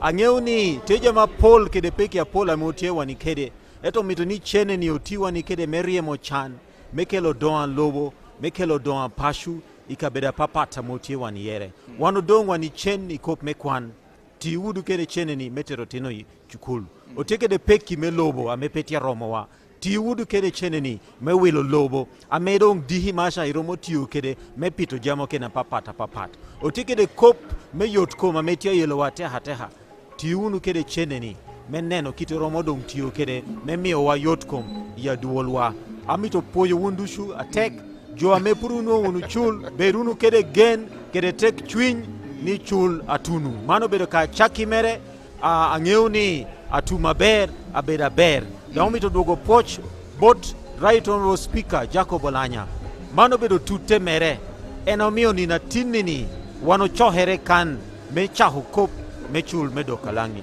apoyo ndutwal oba me polo medi ugum. Thank you very much. Thank you very much, Honorable Samuel Opio Achuri. Well, thank you so much, Member of Parliament from Lango Sub-Region, Kole, from Kole. Thank you very much, and thank you so much, Honorable Lagen from Agago County. Finally, in 1 minute, I also want you to speak some Ateso in just 1 minute to the people watching you before we go. Okay,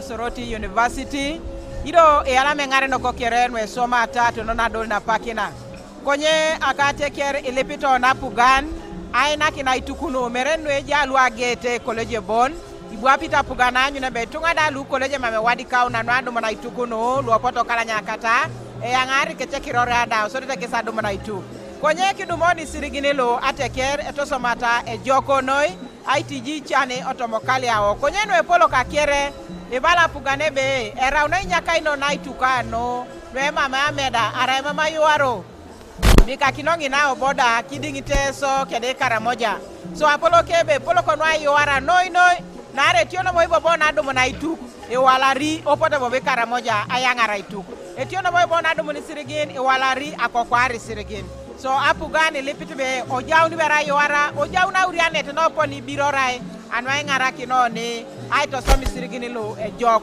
e dari atikali awoke jok ido e alamikiti aseyo no bo jauni ngina anwa pese oko around na Apollo na Rabat na parliament ido ikota munori lo arai right honorable speaker la parliament e jaka ete Jacob Olanya lokori e roto la jokan ido isiengo la suban e moyoke otomai puchuna mam e dauni.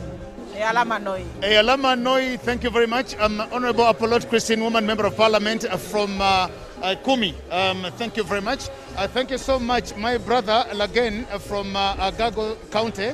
And thank you so much, my comrade Opio Sam from Kole County. Thank you so much. Opio comes from Lango.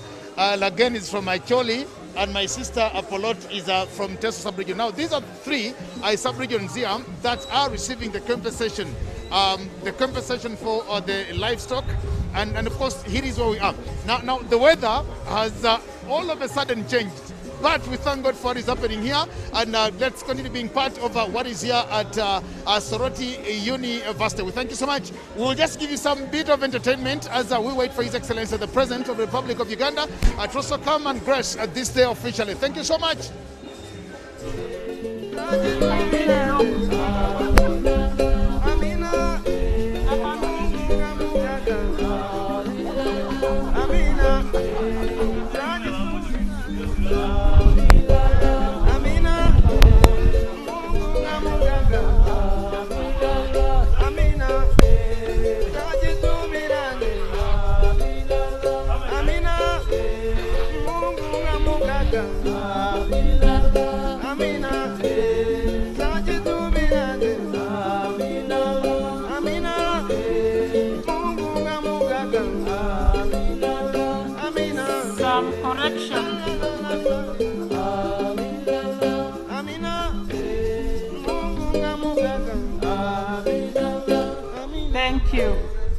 Thank you very much.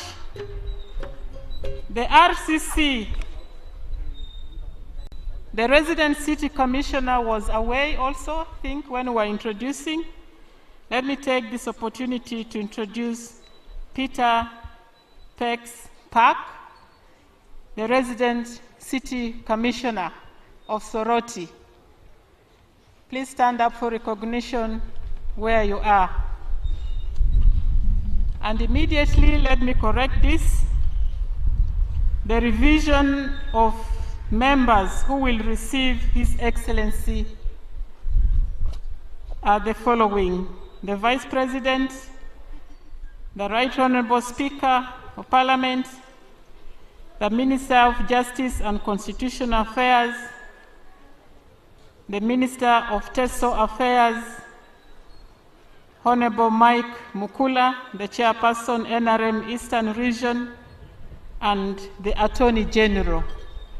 These are the 6 people who will receive HE the President. So be on standby.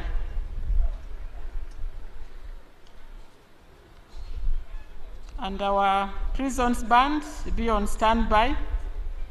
1 stanza national anthem, 1 stanza East African anthem, and my choir, 1 stanza Teso anthem.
RDC Soroti District, Mr. Okumu Patrick, thank you very much for hosting us and for welcoming us.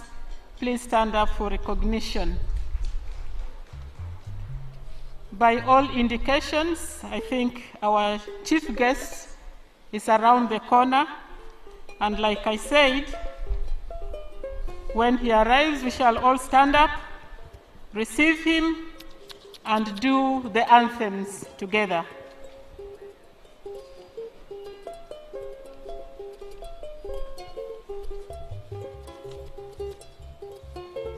And our religious leaders will pray for us. The Bishop of Soroti Catholic Diocese will lead the prayers, but he will be accompanied by the religious leaders whom I have already mentioned.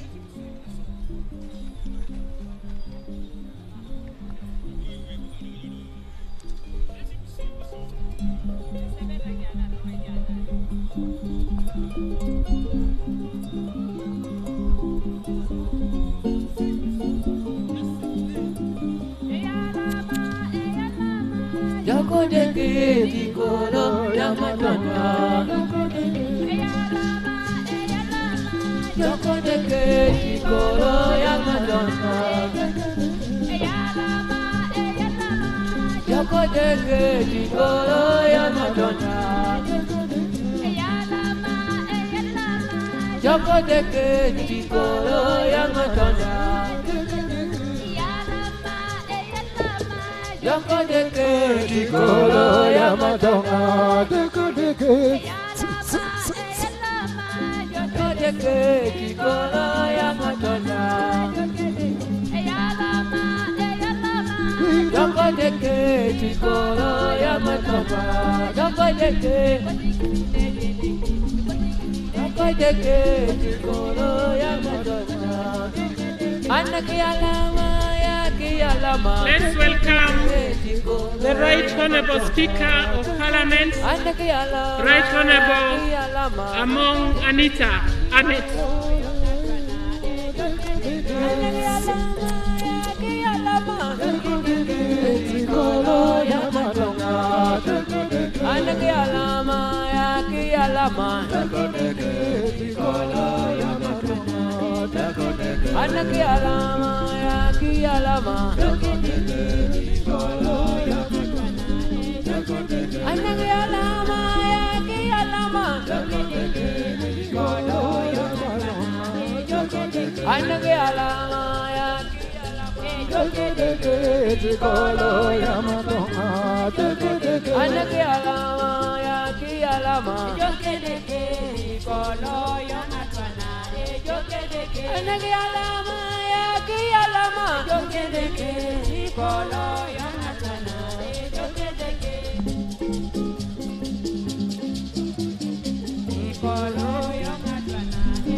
Thank you very much. We can have our seat. Warm welcome, Right Honorable Speaker of Parliament of the Republic of Uganda, Honorable Among Anita Ahmed. Welcome.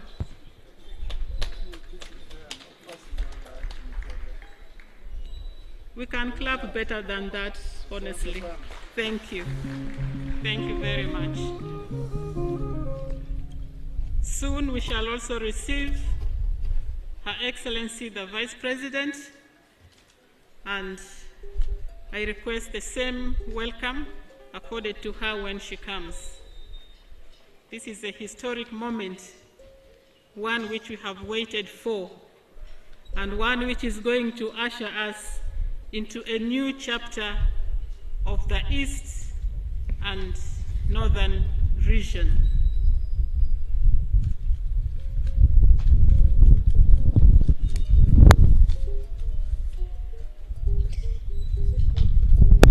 I can repeat for emphasis, once His Excellency is here, we are going to receive him, we are going to sing the anthems, and we shall have prayers from our religious leaders, and our LC1 of the university cell is already set. We'll give a welcome remarks, and then we shall continue with the program until the end. It shouldn't take us long, but I want to say the Teso Widows Association, please be standby so that when we call upon you, it's just a minute that you will be there to present to us what you have prepared. The team that is going to receive the dummy checks from His Excellency the President, also be ready. Your presence and your receipt of that is a big milestone, and it is going to make us change the history of Northern and Eastern region. So be standby. Let me also take the opportunity to welcome Honorable Michael Mukula, the Vice Chairperson, NRM Party for Eastern region. He's already with us here.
Uganda Cranes, can you give us some good song as we wait?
Bishop, wow for you, wow for you.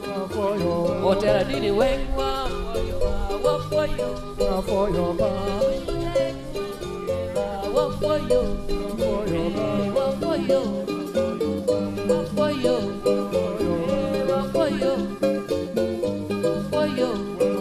Titi wuti bel, bedamene titi wow for you. Titi wuti bel, bedamene titi wow for you. Yo dolo titi bel, wow for you. Yo na fight titi bel, wow for you.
Bang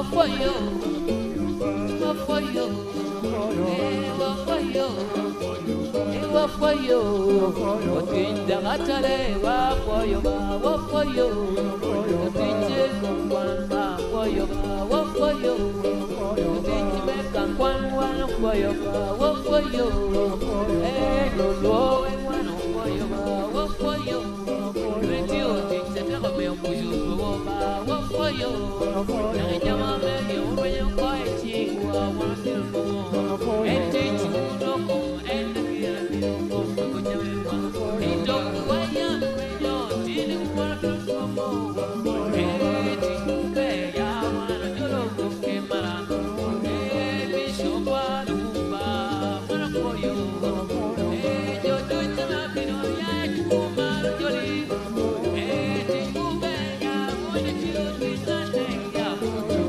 wafoyo wafoyo wafoyo wafoyo Ava bendigo ya benameti wafoyo bendigo benameti wafoyo ya kumbe ba uno dirwa kumbe ba uno telawa kumbe ba uno luchwa kumbe ba uno kawa kumbe kom adisiwa kumbe un epis wa komba kumbe na dinlo wafoyo terebe enumio urukowa kumbe enumio urukowa Uganda wane wana miroko jaken Uganda wane miroko jaken Kani warga jole kujeba uruwa warga ngalam kujeba uruwa Kani warga lisa wen kujeba uruwa Kani warga kwan wen kujiye uruwa Kani warga gatale kujiye uruwa Kani warga gatale kujiye uruwa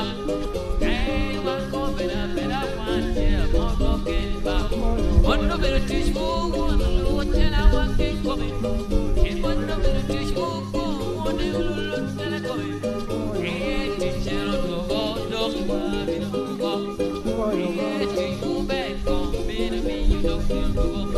You back, baby, you jam on my field to go. You tell me what you're doing, my team don't feel to go. You tell me what you're doing, my team don't feel to go.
Yeah.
Thank you, thank you. Thank you, DJ. Thank you very much. Allow me very quickly recognize the presence of very important people in the mighty NRM party, the NRM mobilizers who are here. And I'll run through your names very quickly because of time. Inachu Sarah is here somewhere. Angwaro Helen. Acha Dina Roda. Achipa Dina. Akareut Florence. Agiru Stella. Adeke Anna. You are mobilizers, be more vocal than that. Apeduna Okot. Judith. Opige Paul. Onyamulo David. Kiriama Grace Bashir. Shaban Ali. Okiror Samuel. Muron George. Bogere Ramadan. Okwi John. Lukwago Abraham. Etu Anna. Akol Caroline. Emechu Francis. Ramashaba Patrick. Odongo Felix. We also have the coordinators of the Teso Mobilizers Network. Onyamulo David. Bashir Grace. Or Lupot Felix, where are you? Otim Fred. Opige Paul. Onyango Wilfred. Akelo Beatrice. Bisanga Willie. Shaban Ali. Lukwago Akram. Ella Suchals. Abdul Latif. Thank you very much.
Get ready. Let's get ready to welcome Her Excellency the Vice President, Minister of Justice.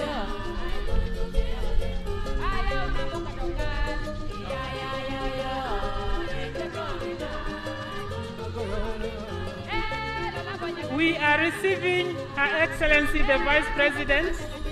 Please, let's receive her with joy. And people, please take your seats. There should be no movement now, because any time from now, His Excellency is going to arrive here. Let me also take the opportunity to introduce Honorable Elijah Okupo. I saw you here. Feel at home, feel recognized.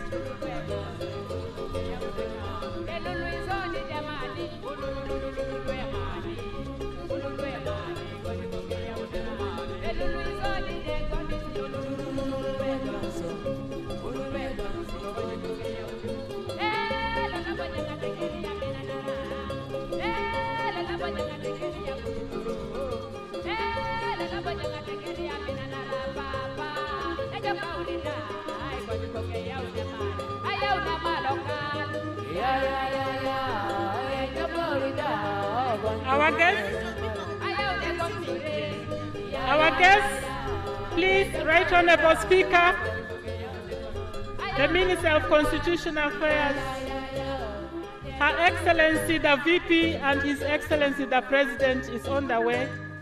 Please stand up to receive him. Let's go back to line up and receive them.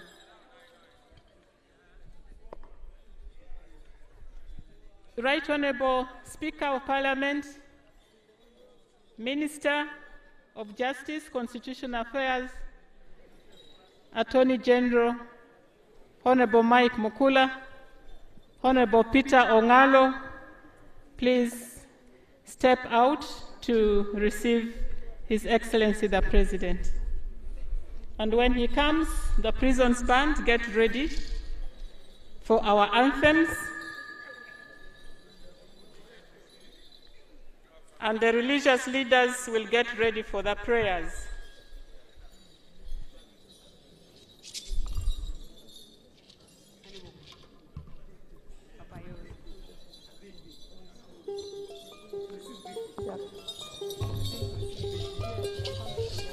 Our guests are here, please receive them. Her Excellency, the Vice President, is arriving.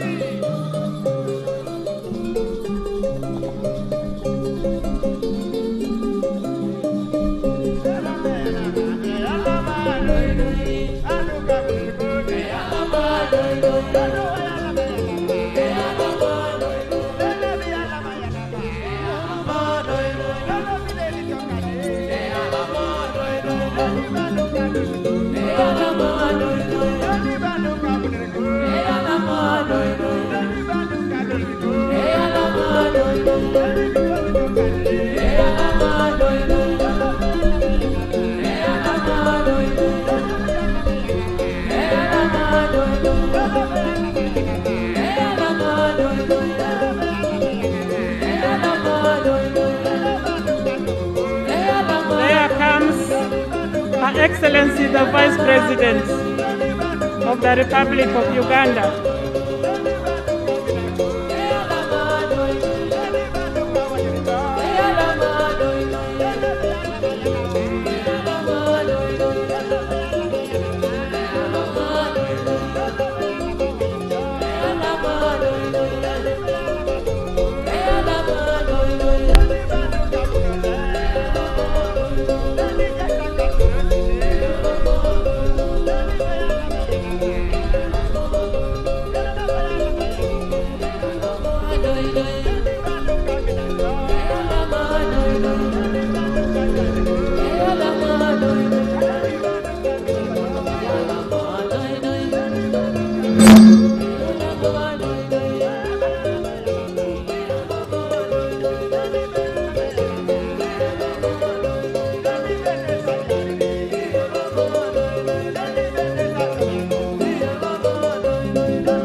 urgently needed here, please.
Thank you very much.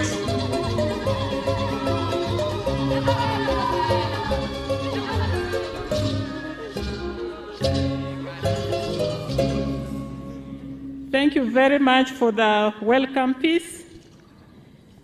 Her Excellency, the Vice President, is now seated comfortably among us. Let us all welcome her with the love she deserves. Thank you very much. Soon we shall receive our chief guest, who is around the corner, and when he comes, we are also going to give him a warm welcome like we have done for the previous leaders who have come.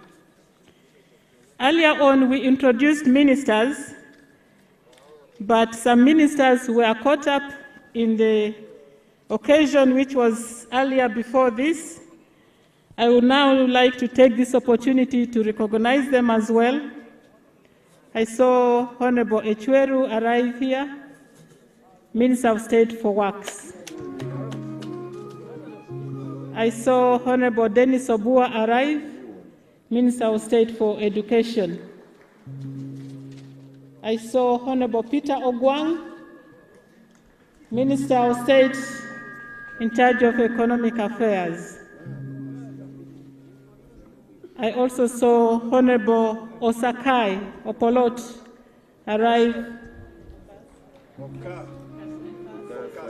Okasai. Opolot, I beg your pardon. He is Minister of State for Energy. He has also arrived. And earlier on, I recognized Honorable Elijah Okupa, MP from Serere. Thank you for coming.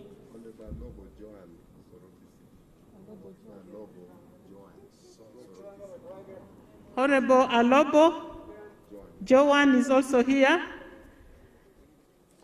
for Soroti City. Now our chief guest is almost here, and the same people who received Her Excellency the Vice President will receive His Excellency the President. And so I would like to request you to step out so that we can have our guests feel at home because of the warm welcome.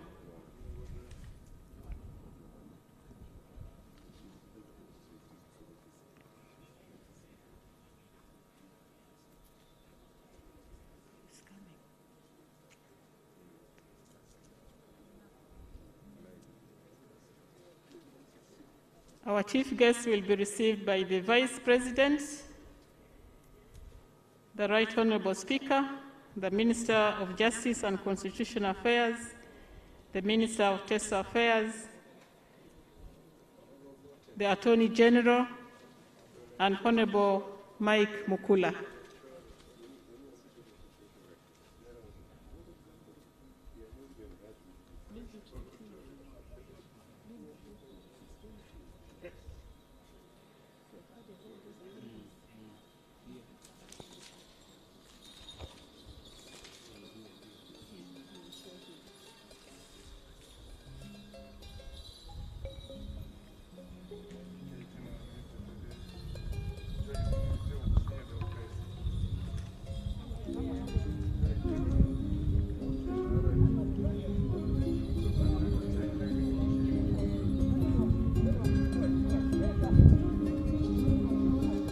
Our team is ready, and His Excellency the President is right here. We shall give him a warm welcome.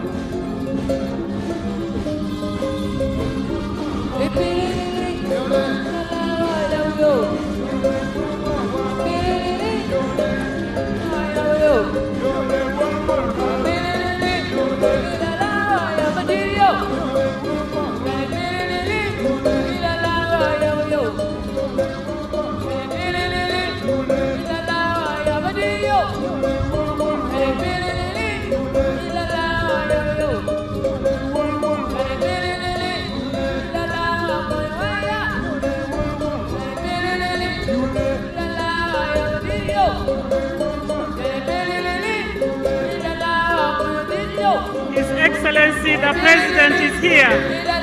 Let's welcome him.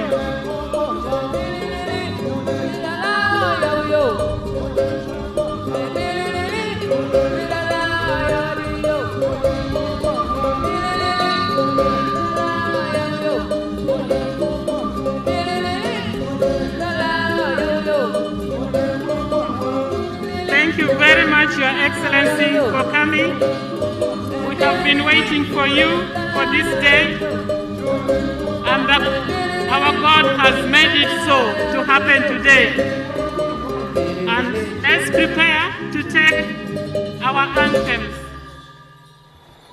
Prison bands lead us in the national anthem and East African anthem.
la suba medeke papa narite so. Koja yai puch kai na pakin.